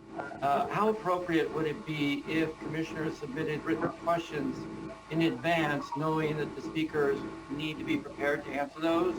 And what would be the best mechanism to submit those questions so that they can adequately prepare for their presentations? That's my question to the chair and Cal Recycle. Great question. I'm happy to, so we kind of did this for the market development. This is Kate Wilkins. We did this for the market development committee. Cal Recycle staff did ask if there are any questions that they could have ready answers to beforehand for our upcoming presentation regarding SABRAC and RMDC. I think that that's something, so either me for market development and recycling, maybe Audrey for the commission, and Laura for organics and labeling and media are happy to send out an email asking for questions from the committee members for speakers that are upcoming, if that's something that we want to do. I think that is a good idea. Yeah. And no problem. So I asked my market development committee, do you have any specific questions for staff about these 2 items? And they did, and I gave it to staff. And so now they're prepared to speak to those. So I think that's a good idea. So the process would be, there's different staff at Cal Recycle for each committee to email? Just the person who's facilitating those committees that the chairs already know. So like Eric with Laura and Jan with Laura for those 2 committees, and I'm working with Jeff and John. So, and then I think Audrey and Paulina for the general commission. So us 3. Obviously, if you send it to either of us, we can sort it out too, and if the signals are positive. Yeah. if commissioners are not on the committee and still want to make sure that their question gets asked, we can still email those questions in advance. Okay. I think that's fine. Yeah. If there are commissioners that aren't on committees, I think we'll need to punt that question to legal because I believe there's a Bagley Keene requirement for how non-committee members can participate. So it'd be helpful, and I can't remember who the question came from. Is it Richard? Yeah. Richard, if you could just summarize that question to us in an email, and then we can forward it over to Tamara. Unfortunately, she wasn't able to make this meeting. That way we can provide her with a written copy of the question. Will do. Thank you. I think it's okay. I mean, we don't want to, hopefully we're not at the point where commissioners can't even weigh in at all on anything going on in any committee, but especially if it's in writing and it's going to be responded to in a public forum. Yeah, unfortunately, I'm not a lawyer, so I can't say. I think the Bagley Keene questions we'll send over to Tamar, but the commissioners were also provided with a copy of Bagley Keene, so they can take a look on their own too. Okay, I know we have public comment, and we also have a couple of commissioners that want to speak, or actually at least one. I see Commissioner, maybe we'll just go with Commissioner Davis real quick and then have the Calvert Cycle staff read in the public comment. And Commissioner Schneider, you're waving your hand, but I don't see you in the chat box, but maybe you've gone away.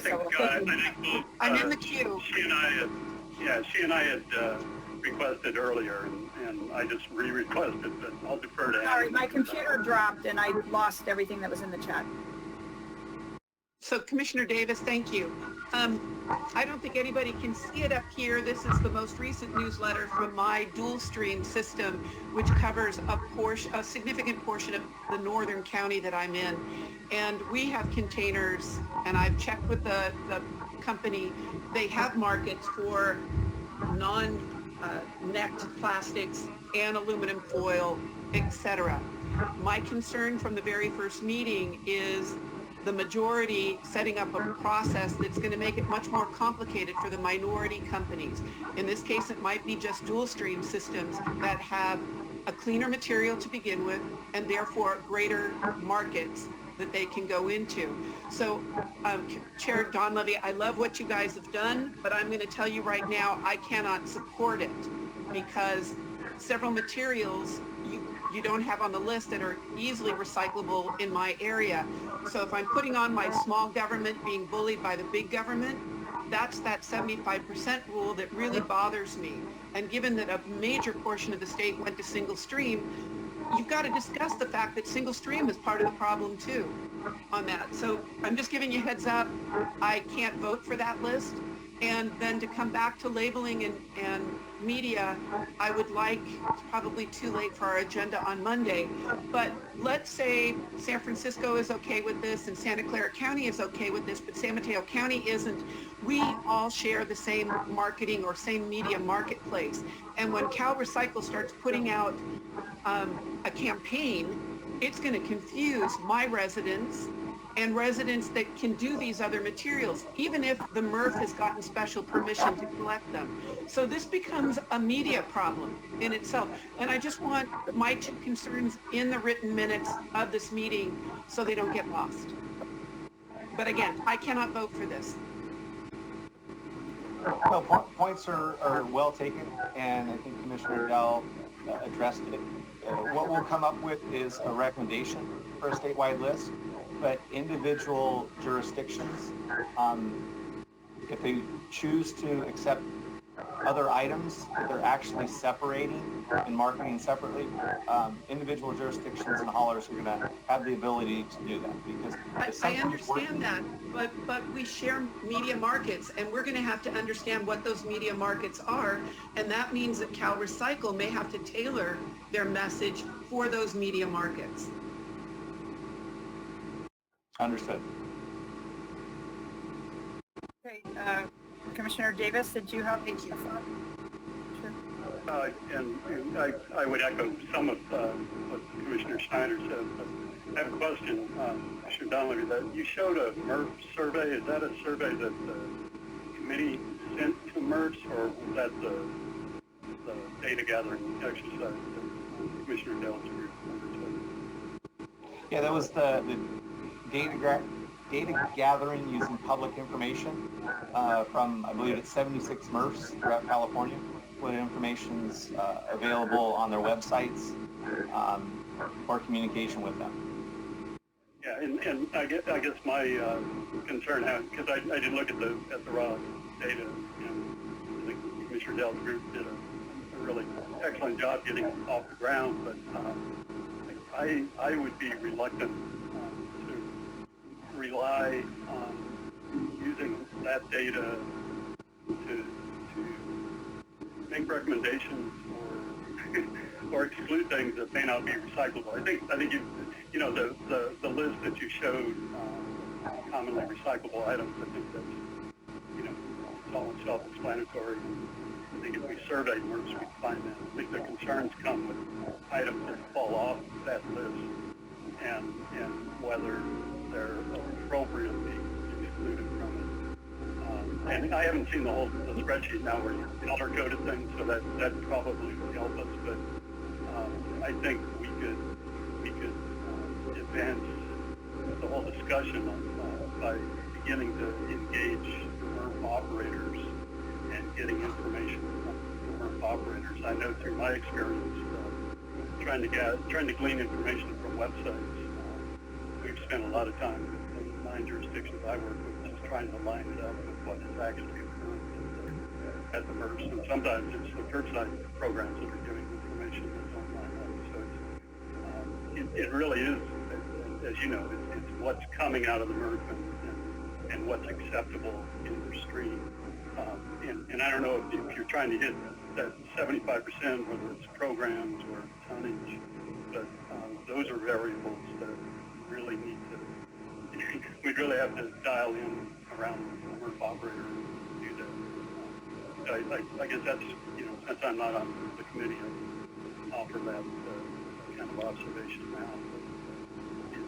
But there are obviously going to be some pushback, and I think we should do the best job we could to have the data from the people who are actually doing it. Yeah, and what we've done is we've sent it out to all the recycling committee members to get their input, and if there's items that are in red that need to move into the potential category or the green category, we can do that.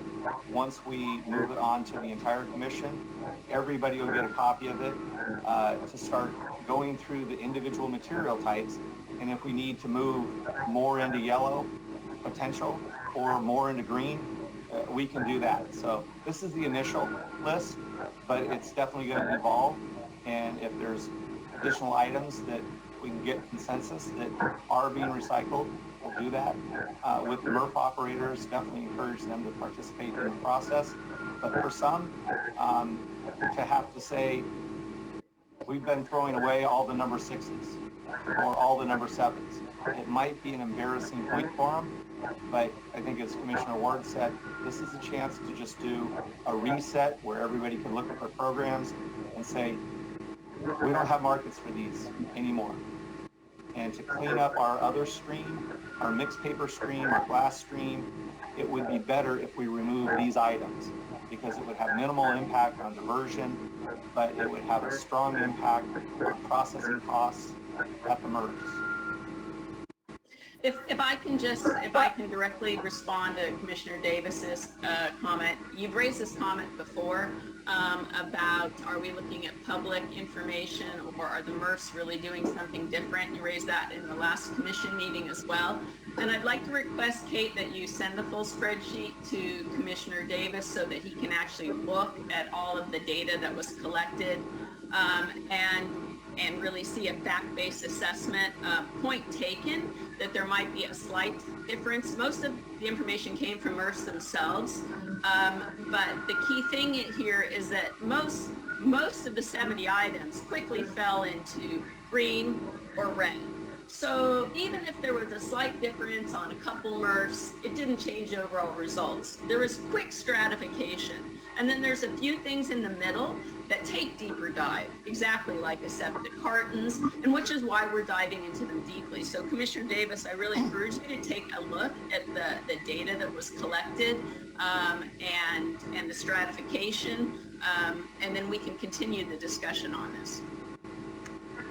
Can I ask a question of CalRecycle staff, because it's very hard to have a thoughtful review of work from a committee if we can't see the whole thing. And I know that there's accessibility issues for the public, but in the future, I'm wondering, is this the kind of thing that we can get in advance, at least as a commission, and then show it live so everybody can see? It's going to hold us up, I think, if we get stuff that we're discussing that are detailed, but we can't really see the whole of it and have time to digest it. Well, I think, Heidi, Commissioner, I think, Sanborn, I think that this is a key question for you as the chair.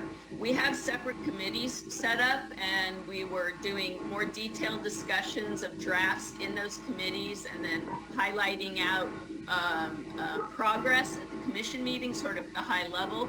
But do you want to bring the detailed discussions in during draft phase into the commission meeting, and also in parallel, because then we would have shared the spreadsheet with everyone. So it's your call. What would you like to do? Well, it's actually a commission call. I serve at your pleasure. So if you wish that these things be shared, I think the committee chairs just have to ask and allow us to share them amongst the commissioners. I think that's a great idea. Whenever you're feeling comfortable and we're at the point of discussing it as a commission, that everybody see the whole of what is in front of us. But does anybody disagree with that? I think you did share the spreadsheet, so it was shown during this meeting. It was said earlier. I think if someone wanted to now request a copy. Okay, well, I guess I'm just asking the CalRecycle folks if they could send the whole of the sheet to the entire commission so that everybody has the details, not just seeing it on the screen. CalRecycle? What exactly are you talking about, Heidi? We can send yes, we can send this to all commissioners since it has been presented at the commission. You have seen it, so we can send the Excel spreadsheet to everyone. Yes. Thank you. That's all I was trying to get at. Okay, and then Commissioner Kalpikoff, you have a comment? Commissioner Kalpikoff? Are you frozen? You can't, oh, he's got to pass. Okay, maybe, yeah, if you figure out you're unmute, just let us know, and we're happy to go back to you. And then Commissioner Dell, did you have anything else you wanted to say?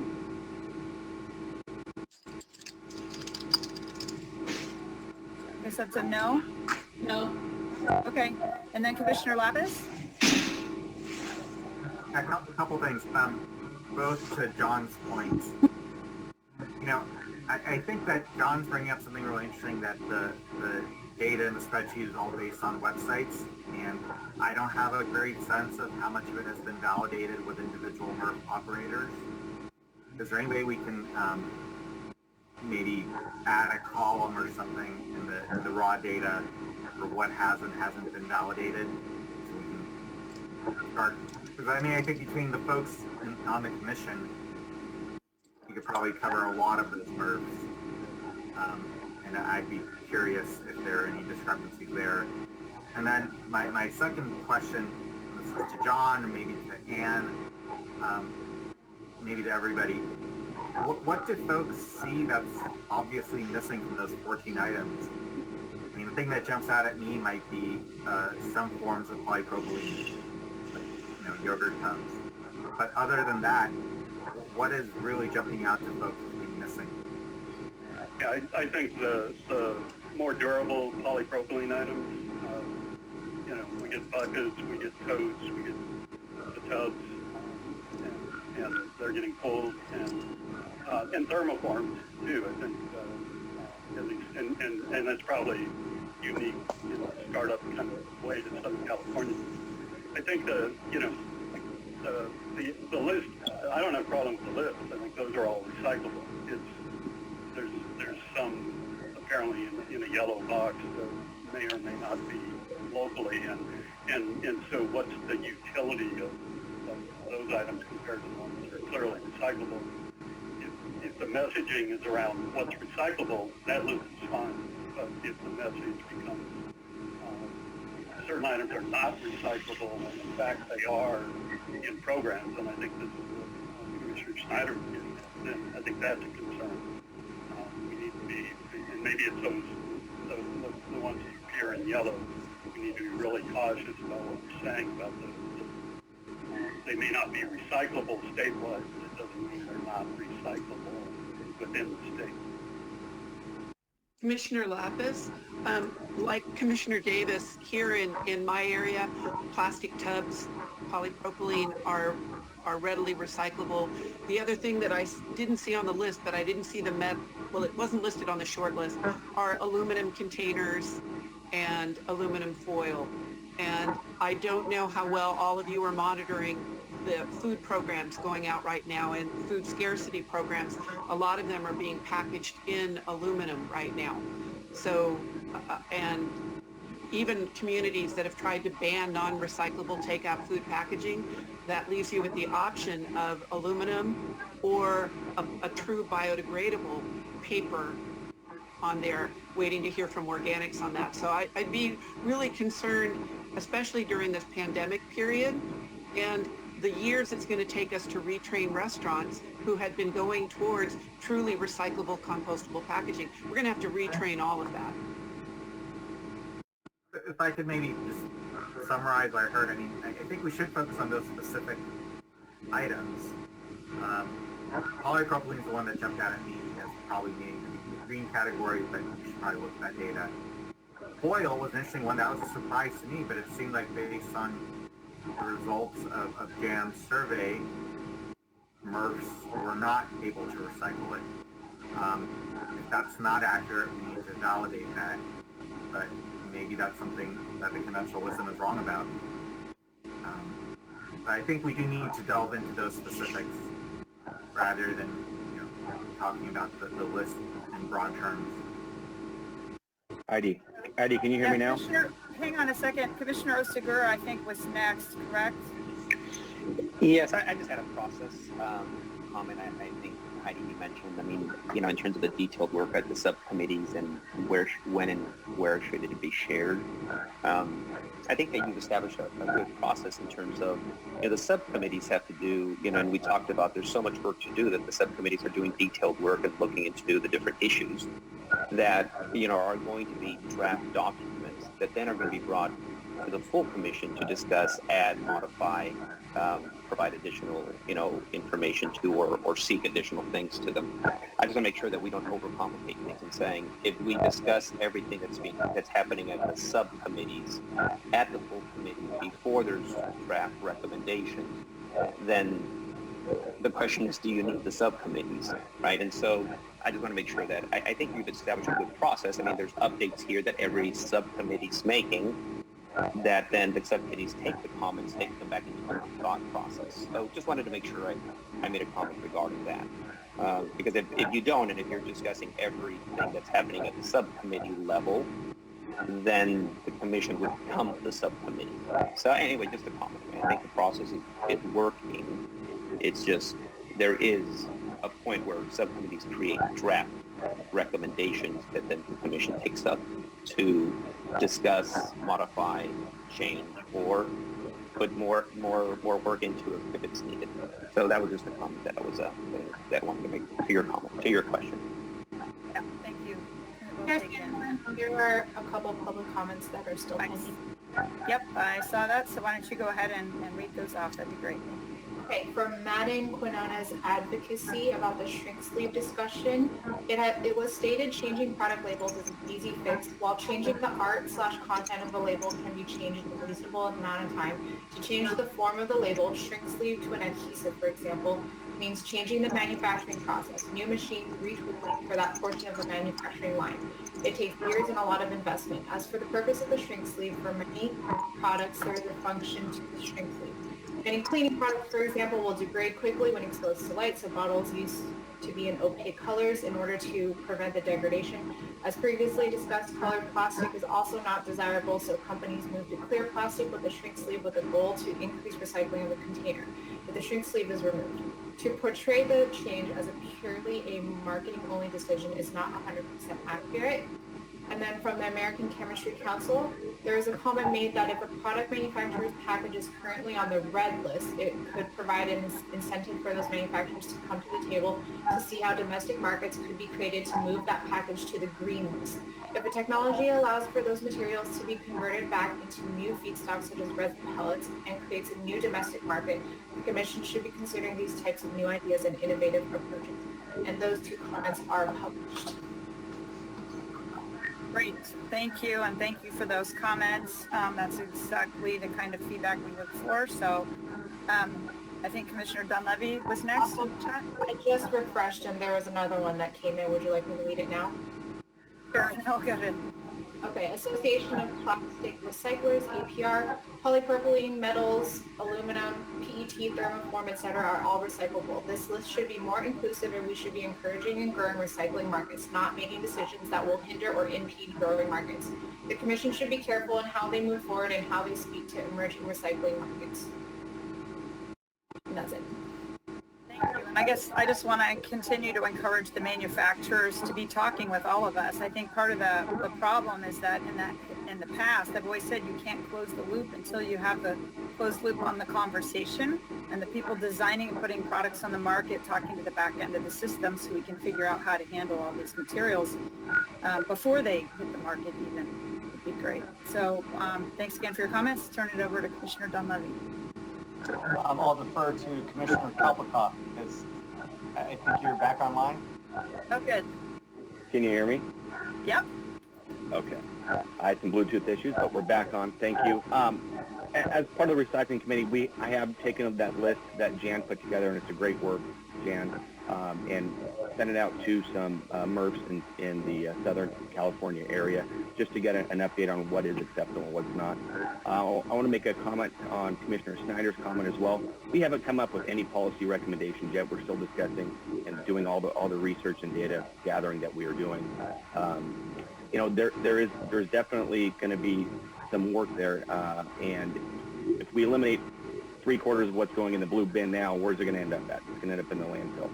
There may not be current markets for some plastics today because of the cost of crude, and we need to look at that picture moving forward on what's going to be acceptable in 6 months to a year from now, and balancing it with the manufacturers on what the MRFs are getting in the single stream cans and what the two-part materials we can't recycle or the end markets can't recycle. So we are with Commissioner Donleavy's lead, we're looking at a lot of all these little things that come into play with what can and can't be put in that blue card. So I just wanted to make that comment.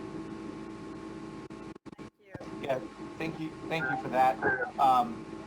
City of Long Beach, they said 3 through 7 is not marketable now. So they pulled it out of the bin, not to incur the processing and disposal costs now. City of LA or LA County is keeping it in, hoping that markets develop in the future. But they're going to incur their collection and processing costs now with no current markets. And for thermoforms, PP tubs, foil, if there are markets for it and they're separating it, the MRFs can do it. For thermoforms, I think I have a list of about 40 MRFs that have optical sorters that are sorting out PET, including thermoforms. But I think there's only about 8 of those MRFs with the optical sorters that are actually marketing the thermoforms separately from the PET bottles. So the ones that are mixing them in with the PET bottles, they're going to a plastic reprocessor, and most likely those thermoforms are ending up in a landfill because there's a financial incentive to include them with the CRV bottles.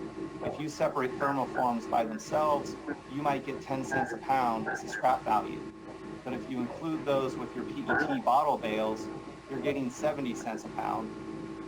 So it's a potential contamination, it's a drain on the fund, and the material's ultimately ending up in the landfill. Same thing could be said for aluminum foil. If it's not being separated at the MRF and it's ending up in an aluminum can bale, those bales are going to a secondary processor, and the recovery is 70 to 80%. versus 98% if it's going directly to an aluminum can mill. And again, if they're keeping it in the aluminum can bales, instead of getting 20 or 30 cents a pound for foil, they're getting up to $2 a pound from the CRV fund. So there's a incentive for some facilities not to separate it and take money from the fund. And as Commissioner Kopf mentioned, we will get into some policy discussions on how to resolve these issues. So we would like to include more items that have current sustainable markets and there are values. So polypropylene, foil, thermoform, we'd love to see those as yellow or green, but we just need to verify that there are long-term sustainable markets. That's my report. Commissioner Schneider, have you had I think it was answered. I wanted to know if I could share the spreadsheet when I get to see it with a couple of the local MRFs here, some of the smaller operators, but it sounds like that would be okay. And then my comment to Commissioner Osigara, I am an elected official. We live in a Brown Act world where your subcommittees are often too. But what I have found in my 5 years as an elected official is often these subcommittees go off and do something, it's written in a staff report, and then the pressure, once it's on an agenda, is to pass it without any significant changes.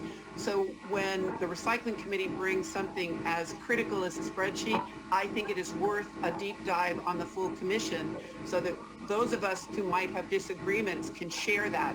Otherwise, those of us who represent smaller jurisdictions or smaller programs will get lost in the final voting of this. So I appreciate sharing it. I'm sorry if I was a little harsh on you, but that's my job. So thank you. Yeah, and I don't disagree. I don't disagree with your comment. I mean, what I was trying to mention was that we are having the process that includes the feedback loop to the full commission during these calls, just like what we're doing today. So just was wanting to mention that.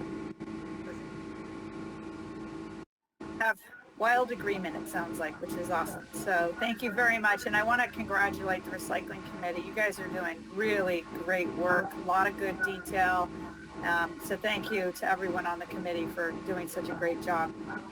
We are now at, on time, 10:25, which I was thinking 10:30 would be a good time to take a 5-minute break. Does that work for everybody? Take a 5-minute break and then come back on the last two? Okay, great. So we'll see you at about 10:30 then. Thank you.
5-minute break.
Cycle staff, before we get started again, there was a spreadsheet we had up last time for these report outs where we were listing what the committees were doing and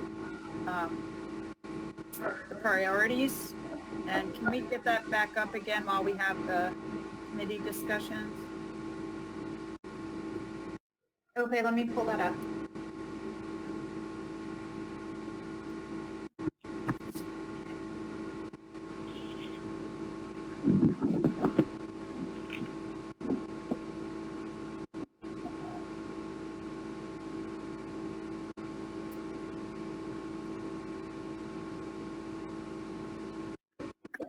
I just want to make sure this is still current. So as we go through, have everybody back? And Chair Sanborn, I'd just like to say that my intent is that the document spreadsheet will quickly replace this one. Just report attachment? Yeah. Yeah. Yeah, the less documents we have, the more consolidated, the better. 1, 2, 3, 4, 5, 6, 7, 8, 9. Okay, we're still missing a few people, it looks like.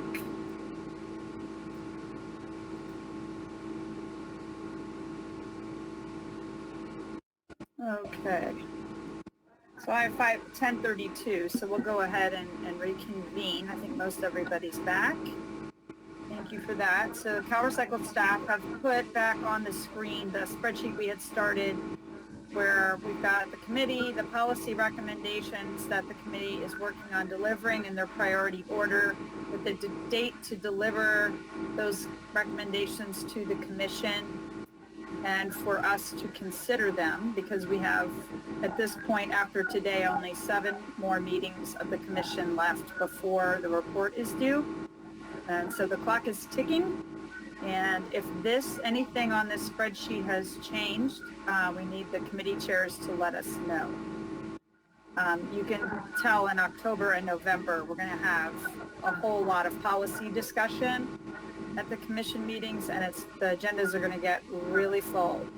So the sooner we get into these discussions, the better. Okay, so with that, Could you send that spreadsheet around, at least to the chairs? Sure. We've seen it at the meetings, but I haven't seen it. Yeah, absolutely. So Cal Recycle, Kate, if you could do that, please.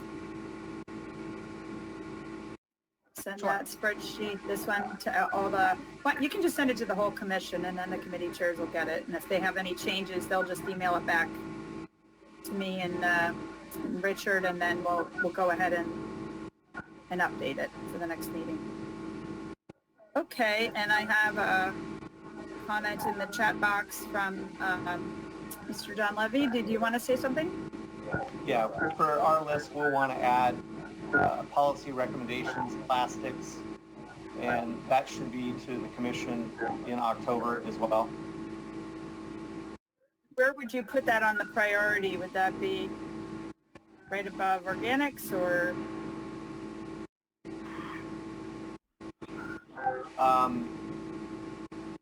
Anywhere. I mean, it's not necessarily a bottle bill item, so it would be our committee, just another item or deliverable. So if Cal Recycle staff could edit that, that would be great. So go up to recycling committee, and then the last, yeah, exactly. Just add that. So the wording would be recommendations on plastics.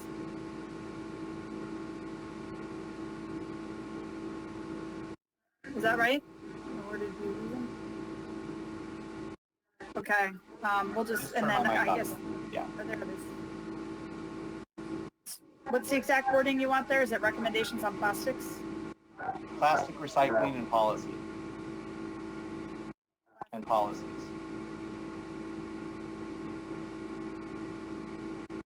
Plastic recycling policies.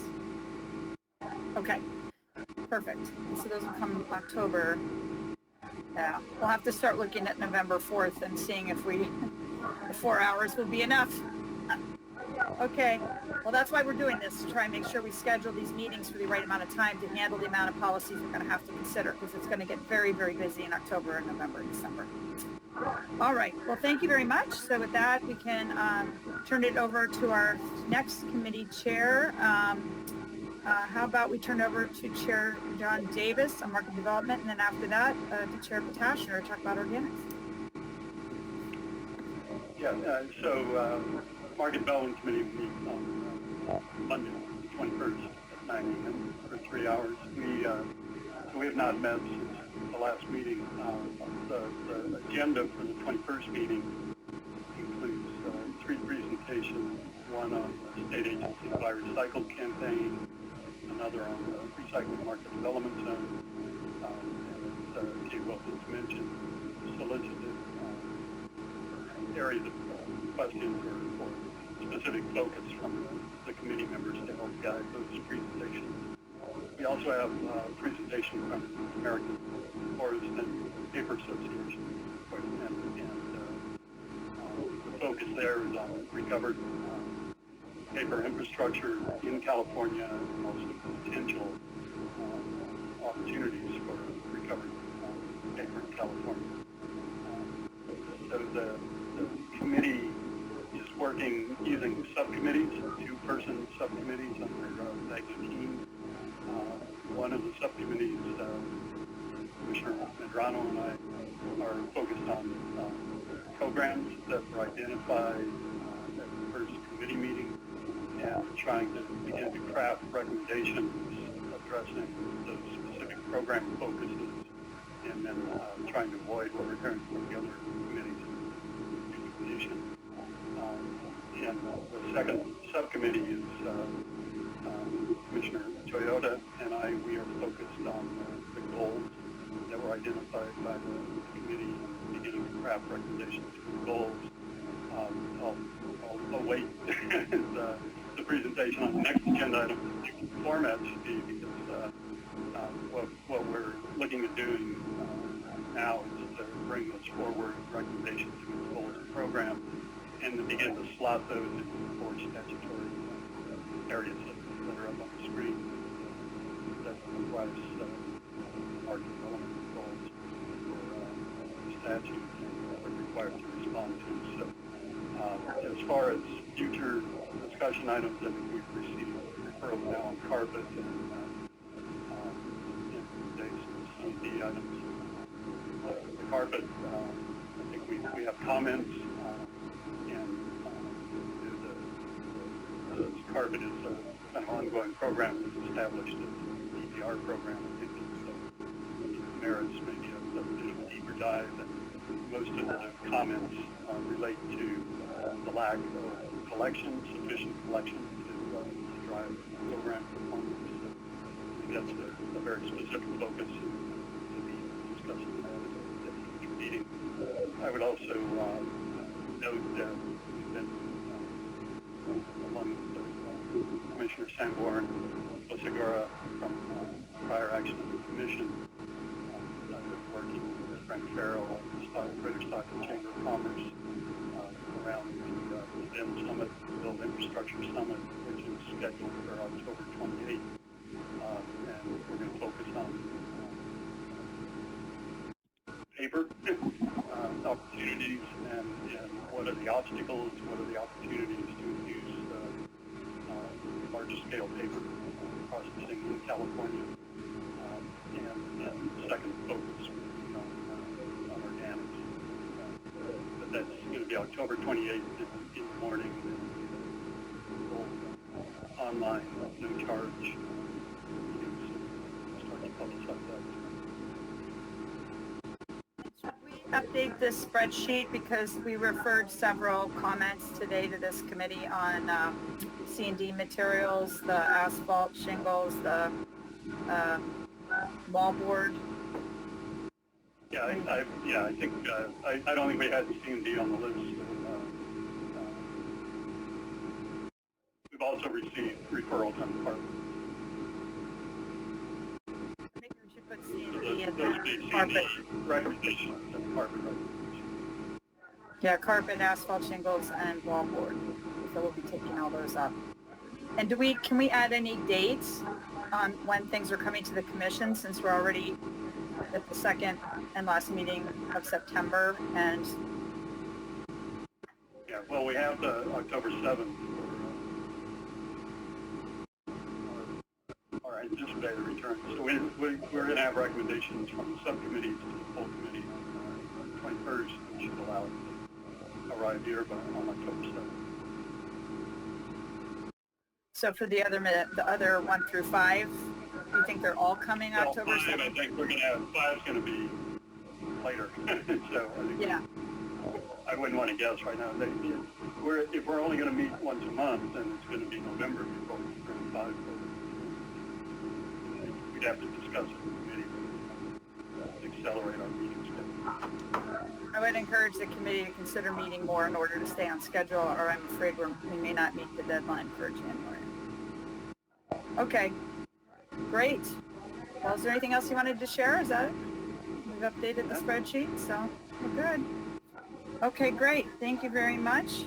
So with that, we'll turn it over to our last committee chair report out, which is Commissioner Potashner on organics. Sure, and I think I can keep this pretty brief. Just to remind the committee, on August 21st, the committee met on the value chain of compostable packaging, where we had presentations across the board from manufacturers to composters to local government to the department. The presentations were in long, so the committee didn't have much time to discuss what was heard. So at our last committee meeting on September 4th, we had a robust conversation around issues of labeling, the sort of regulatory management or thresholds that composters are trying to reach versus what the producers are trying to reach, and how there's a gap there that's creating performance issues at the compost facilities from the material. We had conversations around the fact that compostable packaging ends up in finished compost, which can go in our food supply. And there's questions around what's actually in that packaging and get better transparency on that to make sure that we're protecting folks, our agricultural partners, and obviously consumers of our food. And then, we also talked about different sort of composting standards that California should be looking at, as well as what local governments are doing to get in line with 1383 and whether or not they're already making decisions that include compostable packaging in their programs. All that said, we agreed to sort of consolidate all this conversation into policy recommendations. Commissioner Lapis and Commissioner Scott are taking the lead on that. So on our next meeting, which is Monday the 21st, we are going to go over those policy recommendations with regard to compostable packaging, and the intent is to present those policy recommendations to the full commission at the next meeting.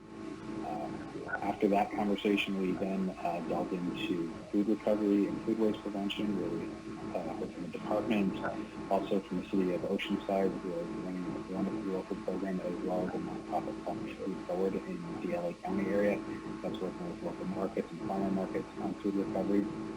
It didn't sound like there's too much from like a regulatory barrier standard in terms of being able to expand on those programs.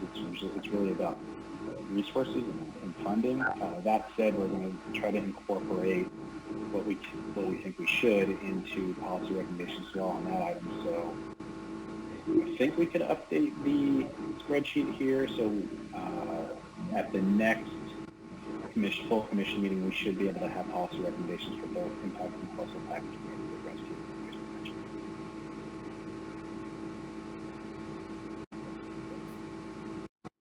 I see, first of all, I'm seeing only 14 of us. Are we missing a couple of commissioners that did not make it back? Because we have to note that if they don't make it back. Who are we missing? I don't know, Cal Recycle, if you could help me and double check the list of commissioners and make sure we got everybody back.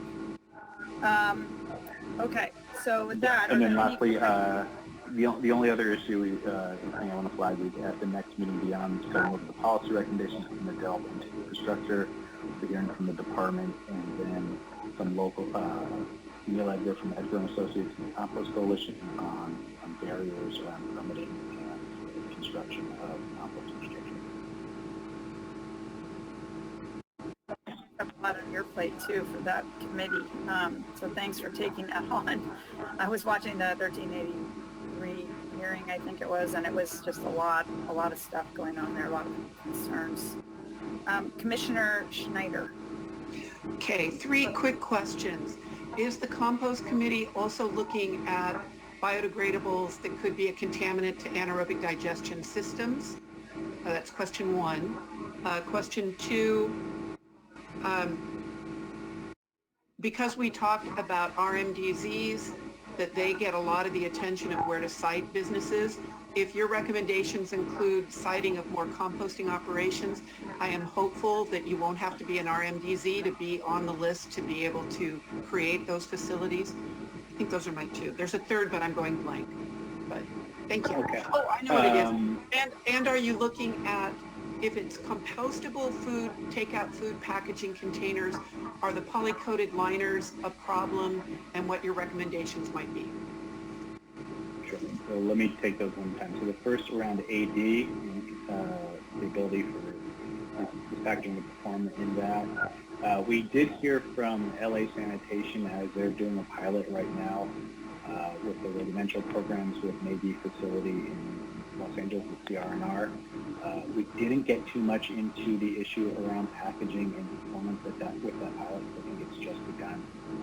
I'll make a note to bring that up with the committee, and maybe we get somebody from CR&R to speak to that issue.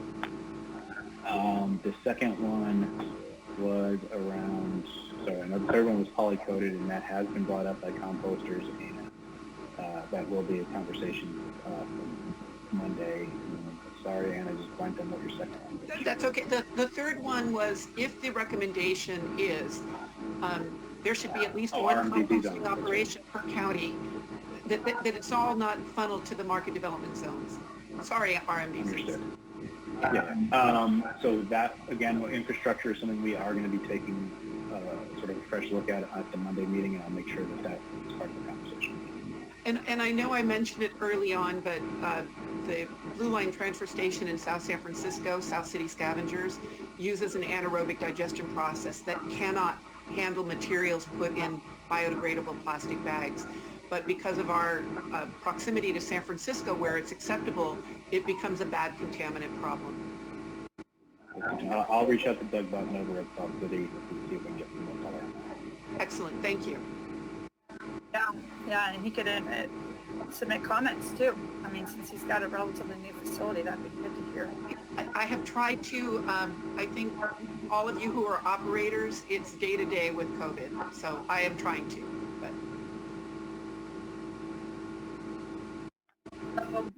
Great.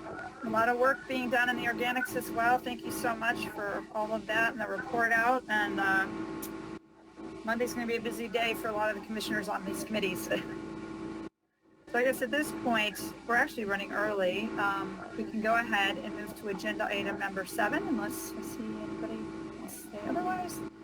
And this is our item on discussing the scheduling and the process for reporting recommendations back to the Cal Recycle, Cal EPA, and the legislature. And you were very kind in allowing Ted and I to work together on this. Ted has been an incredible help, and I could not have ever done this without him. I appreciate it, your time, Ted, on this. So one of the things we did was look at, as again, the comments coming in at us from different places, and how do we keep it all on track, and how do we report on how we responded. We're already getting public comments and concerns about how we are or not handling things. Are we being fair? Are we being transparent? We're trying very hard to be all of those things. So we did a little memo to all of you that you probably haven't seen. We sent it last night to Cal Recycle. But basically what it said, actually at this point, I'll turn it over to Ted and let him explain where we are, and then just have me check. Chair Sanborn. Actually, let's start with the memo. So bottom line, what we need to do is try to split up our efforts so that we're using the capacities of these great commissioners and trying to get to documents and policies that we can all discuss as rapidly as possible. And so this memo is associated with the spreadsheet. The spreadsheet is essentially just the sections of the documents or the policy areas that each of the committees is going to be addressing. And my main encouragement to each of the chairs today and to all the members of all the committees is let's start assigning those sections of documents, those sections of policies to members of your committee as soon as possible. As we're putting forth these policy recommendations, essentially you need to set the context about why this decision is important, what impact it makes, the decision, why you feel like it's important to engage on that particular policy issue, and then make the pitch. Obviously, we're going to be discussing this at the full commission level, so an early draft doesn't have to be very well fleshed out, so that we can discuss the different policy angles on it. But by assigning specific individuals or teams of individuals to take their ownership of those policy areas, they can start looking into the background, start developing some of the context and making sure that those areas are brought into the discussion. By essentially giving commissioners ownership of topic areas now, I think that could move us all forward in terms of moving these policy discussions ahead more rapidly. So that's the main thing. Also, it includes in there a reminder of the fewness of dates we have coming up. And on the spreadsheet, if we can pull the spreadsheet up. I do want to just note that one of the commissioners was concerned about our meeting on November 4th and the distraction that is the election. But we are meeting during an election, and it just is what it is. We have a lot to do, so I don't, unless you all wanted to change that meeting, I'm not sure there's even going to be a result. We don't know yet with all the mailing and balloting. So it's up to you guys if you wanted to move it, but I'm fine where it is. That's first. So I'll just quickly go over the spreadsheet. So you've got the public resources codes or the other cross-references to legislation related. There's the document section that relates to the outline of the document. There's the committee to which those areas have been assigned, or if it's been assigned to specific individuals, then you'll see that it just is marked as assigned. And so we want to flesh out as many of those boxes as possible. And then this is mirroring the other task spreadsheet we're looking at, the date to deliver to the commission and the date that the commission is going to be considering those policy areas. And then you'll see in the next column, we've got the initial authors.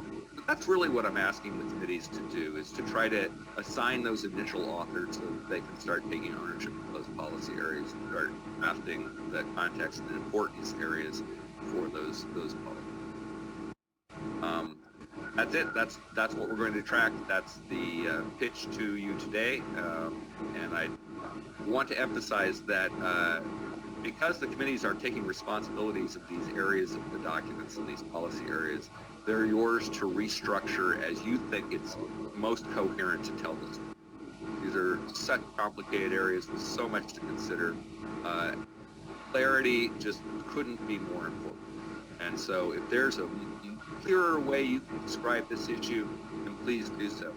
The other thing I want to highlight is, again, the topic area that we started to talk about a little bit, food source review. We've tried to mirror the have integrated waste management hierarchy reflected in this document. And source reduction was clearly an area where there wasn't a specific designation. So there are some areas in the organic section that clearly fall in. The source reduction for non-organics is right now, and Commissioner Snyder and myself are trying to put something together, but it's not a policy area that was required in this first document. And so we're thinking that that might be preferred for a more thorough discussion in the updates to follow. But it is it's the top of the hierarchy. It's a very important area. I don't want to give it short shrift, but it does highlight the same issue that we're all facing, which is we're trying to come up with a policy document that is relevant to what the legislature does in the coming year. And so the topics that the legislature might be able to help with are going to be the most important policy areas to discuss. And we want to find a way to bring those forward as soon as possible. And while we have a very comprehensive scope of areas we're supposed to talk about, those other areas that are still important, if they're not going to be impacted by legislation, then it's okay to address them. And so would we put source reduction and some of the requests, for example, that we got today that were referred to and to Commissioner Snyder and that are going to go to the labeling committee, those would be added here somewhere? Yeah, if you look at the top, you've got source reduction for organics and source reduction for non-organics near the top there. Yeah, so you've got the source reduction for organics, you've got an intro, you've got a discussion of food waste prevention, you've got strategies for 20% food recovery, that's in the law, you've got backyard and on-site composting. Then we have the discussion of source reduction for non-organics, a brief discussion of context and importance, and recommendations for this section of the report. But I'm open to how we structure that. Okay, so we're asking for committee chairs to assign and really fill out that column on who's been assigned to write those sections for your committee. Initial. Yeah, but we've also discussed with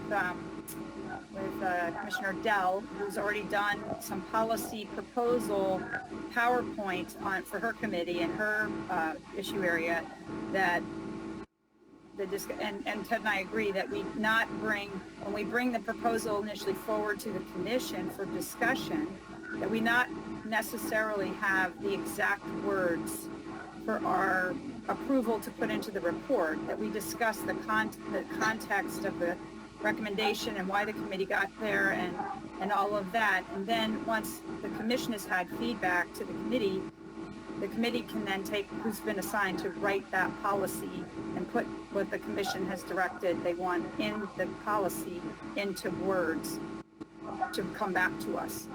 But if we get too close at the end and we're running late, it might be best to bring proposed language if you think you're clear on it as well. So we'll just take it as it comes and see where we are with the agendas. Are there any comments or thoughts on this? Is this something the chairs can do then in the next few weeks before the next meeting, that we could fill out that comment, that column on assignments, maybe at the next meetings? And I see John is waving his hands, but I don't see anything in the chat box, so sorry. You should, yeah, I'm in there again. Where's this box? Is bigger. I looked, are you sending this or was it sent? Because if it were sent, I'm not seeing. Not allowed to send it before the meeting unless it's been posted and the public can see it. We can send it after we show it to you. Okay, I misunderstood the Commissioner Ward said. So we'll be getting this after. Okay, thank you. Okay, so do you want to, Commissioner Ward, we can go back maybe to the report? Is there anything else? Commissioner Schneider has something to say. Oh, gotcha. Heidi, I'm sorry, Commissioner or Chair Sanborn, I don't think you're seeing the asterisks. At any rate, No, it's really, this chat box is too small, and I'm having a really hard time seeing you all, and I'm sorry. So sorry for jumping in. Commissioner Ward and I talked a little bit about design for environment. And Commissioner Ward, I'm sorry, I don't remember if we came to a resolution of where DFE and all of its subsets should be. Is it a source reduction activity? Is it a recycling committee activity? To me, that's missing in here. And then the other part for the organics committee, since I'm not on it and I didn't listen into your last meeting, is there's a whole component of reuse for organics, whether it's from C&D or I did tell something I have dreamed about for years is reuse of trees that have to come down from the urban forest for lumber before they're turned into mulch. So there is a reuse component. It's not a curbside component. So where do we park those things that don't fit the specific mission of the commission? I really appreciate that suggestion, and it's not something that has been discussed at the Organics Committee, but I would think that it would fall into the source reduction for organics section. If certainly in the intro, if nowhere else, but perhaps there would be another section added of additional waste prevention organics. Regarding design for the environment, I think in general that's a source reduction category, and so probably should be addressed in the source reduction non-organic. So of course it has overlap to policies from recycled content requirements to EPR. Okay. It's a comprehensive framework. Okay, I don't see any other asterisks. So with that, we'll have CalRecycle send this out to the commissioners, this spreadsheet, so the chairs can assign people to write the various sections or edit as you see fit and send it back to Ted and I. And we can bring this back up every meeting so we know where we are. And do you want to go back to the report, Ted, and show them where we are with the report? Sure, that would be great, because it's really the source reduction thing that I'm having the greatest challenges with, because it isn't a specific legislative requirement, that it's certainly part of the hierarchy, and it's the top of the hierarchy. And so as we scroll down the report, getting there from here, that description of the 75% recovery target we're all dealing with is going to be really important, and then we're going into the market development. But then we have the source reduction section, and it makes sense to separate the organics and the non-organics, but it implies it's kind of two different things as opposed to its own topic area, so that's awkward. Plus, when you're describing the context and importance, it's different for organics versus non-organics. So it's really the question of, do we separate those two? Do we could lump them together? I'm very open to this.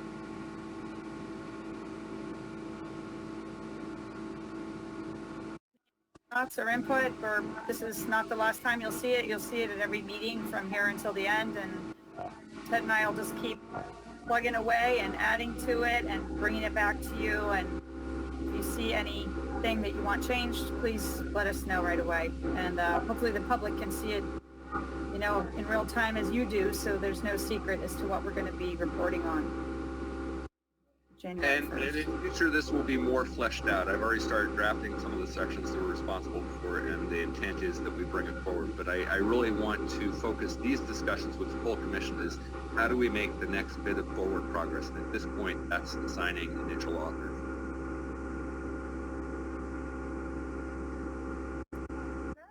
I do see a comment, looks like from Commissioner Lapis.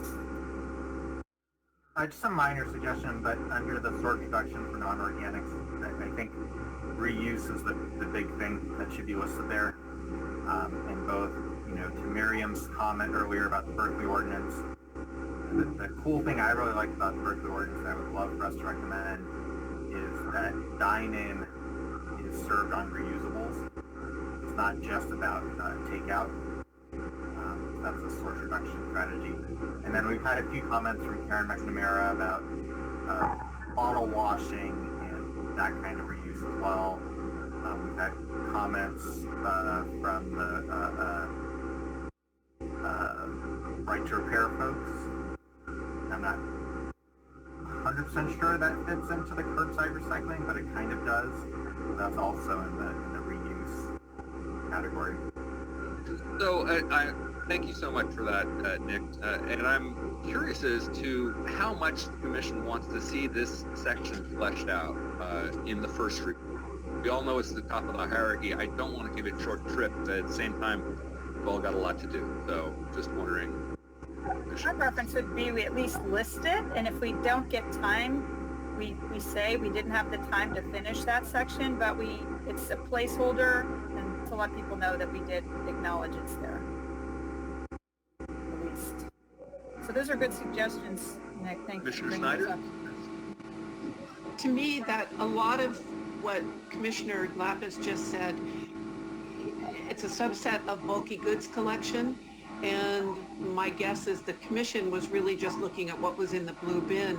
Where would you want to see bulky goods collection? For example, one of the projects we tried to do in San Jose was give the thrift stores first dibs at things put out for bulky goods collection. So they were basically cherry picking reusables out of what was put out, and then the garbage companies who got paid for that hauling trip would pick up everything else. So it's a reuse function. It could be source reduction, but it is a function of the service provider too.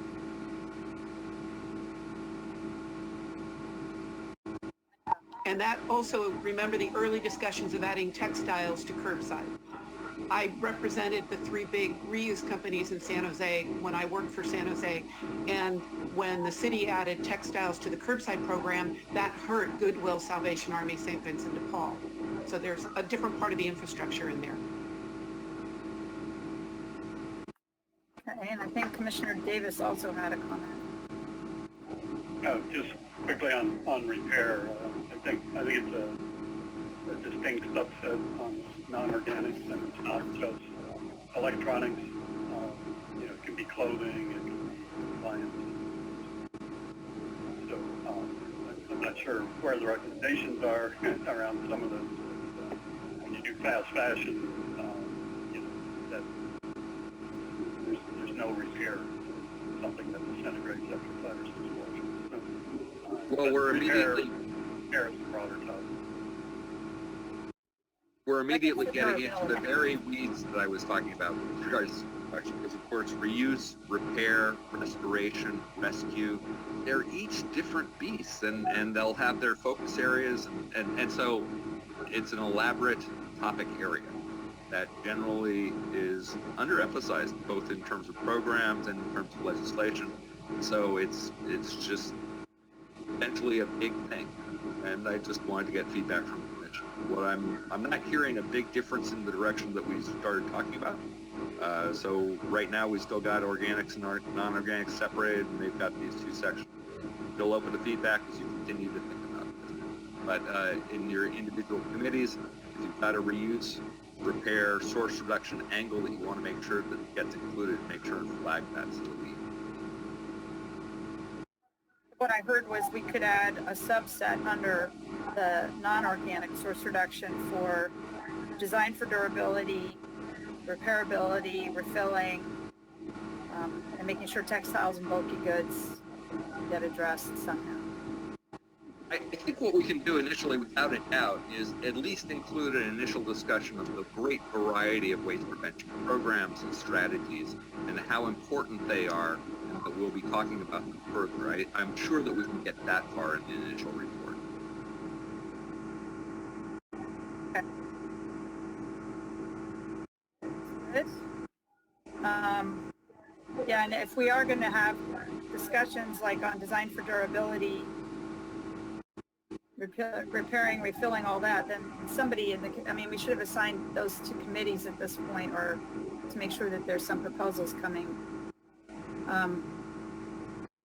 So that's the other side of it, is if we don't, yeah. So we'll just do the outline of the report, and then we'll start to see how fast the policies come and who we might assign them to as a group.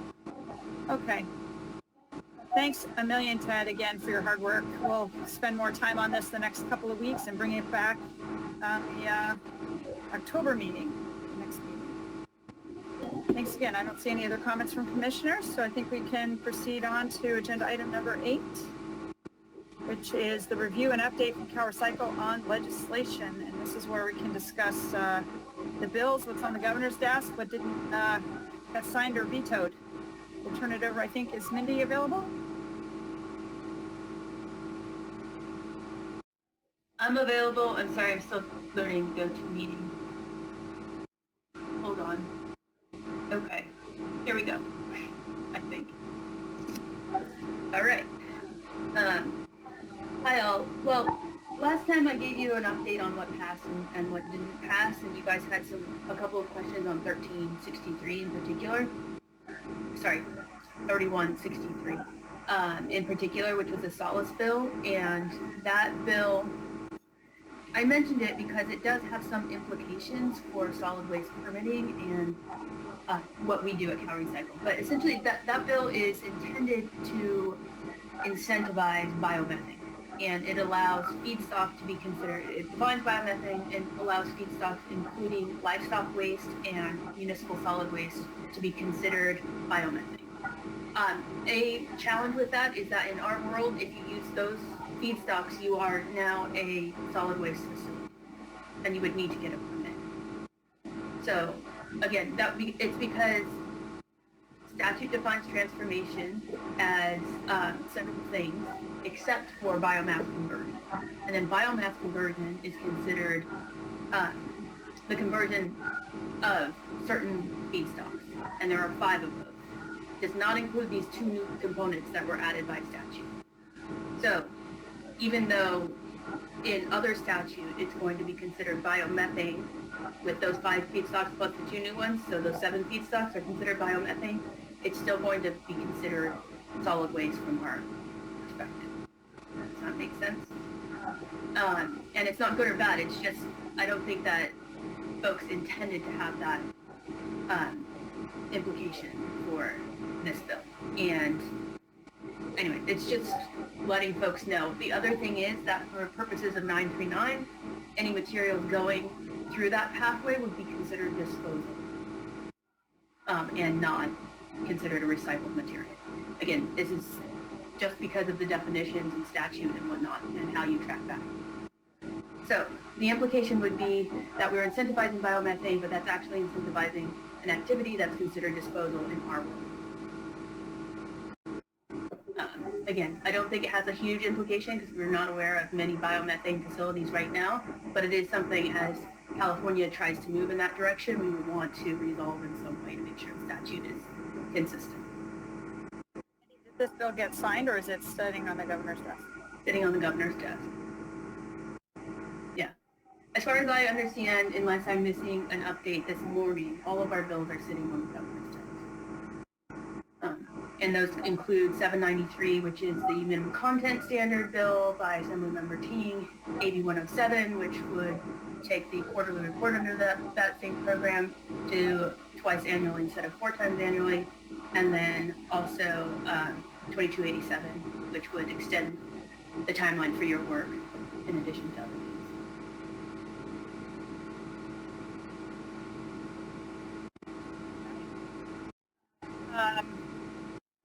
And then, of course, we SB 54 and AB 1080 did not make it.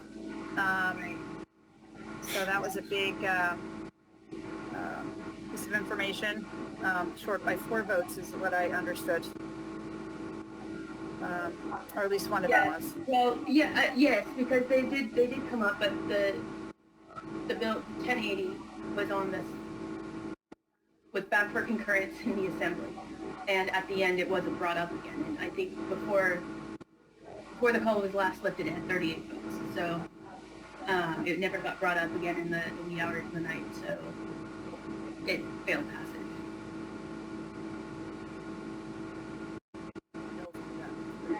And there are plenty of news articles out there if you guys want to read about what did or did not happen on the last night of session.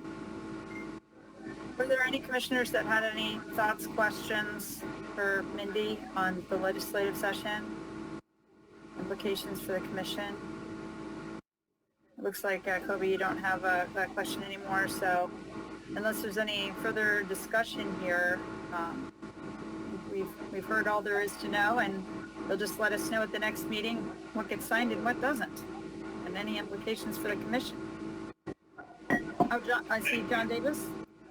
Yeah, quick question on the minimum content. Is it my understanding that glass food containers would be covered under minimum content requirements? I read that in an article and Glass food containers are actually currently required to have 35% minimum content. Those glass containers that are manufactured in California are required to have that content. Most glass exceeds that content anyway. This bill actually doesn't affect glass. It only applies to plastic that is in the beverage container recycling program. So it did not change the requirement? Correct. Okay, thanks. I'm just wondering if it would be useful for the commission to weigh in to the governor about whether or not we felt it would be useful to extend our reporting, because that bill does directly affect on the commission's, and we are the commission. We could offer that opinion. In general, I'm not feeling like we're trying to get as much done as quickly as possible, and I'm not sure how much different change in deadline will make. But if I throw it out there, that bill affects them. Yeah, and I would think that the Ting bill on minimum content directly affects our, market development discussions as well. We could really comment on both of those. It seems they're directly impacting our work. We could have a short letter saying we support expanding minimum content requirements, and we plan on getting as much of a report done as quickly as possible. Thank you for asking. Yeah. But the commissioners think that's useful? Any thoughts on that, Mr. Levis? Yes, in the chat. Yep. So I'll just say on the Eichmann bill, I actually think it's far more helpful to have the framework that's in that bill, which is we come up with recommendations by the beginning of the year, and then we have a full report 6 months in. Because, I think seeing just the timeline and the amount of great ideas we have, but that aren't necessarily, if we had to write up a full report covering all these ideas, I don't think we covered nearly as many. So I'm obviously biased because I'm also the sponsor of the bill. But I'll also add that there's other stuff in that bill that does not affect the commission.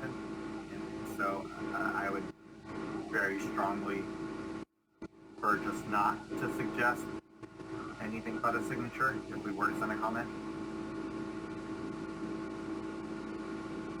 I see Commissioner Ferrante, have a thought? Yeah, I just want to double check the last time this came up. I don't know when, I don't remember. Weren't we advised by CalRecycle that we cannot take positions on bills? Exactly what came up, and I don't know if Tamara is around. I think the bill also, and correct me if I'm wrong, but doesn't it also address that issue? Yeah, it does, which is a little bit of a catch-22. So if the bill passes, it just clarifies that we can make recommendations to the legislature or to other agencies or federal. Yeah, a recommendation to the legislature is a little bit different than a position. A position would be by the body that is the commission, right? And recommendations are kind of like technical assistance. CalRecycle has the whole.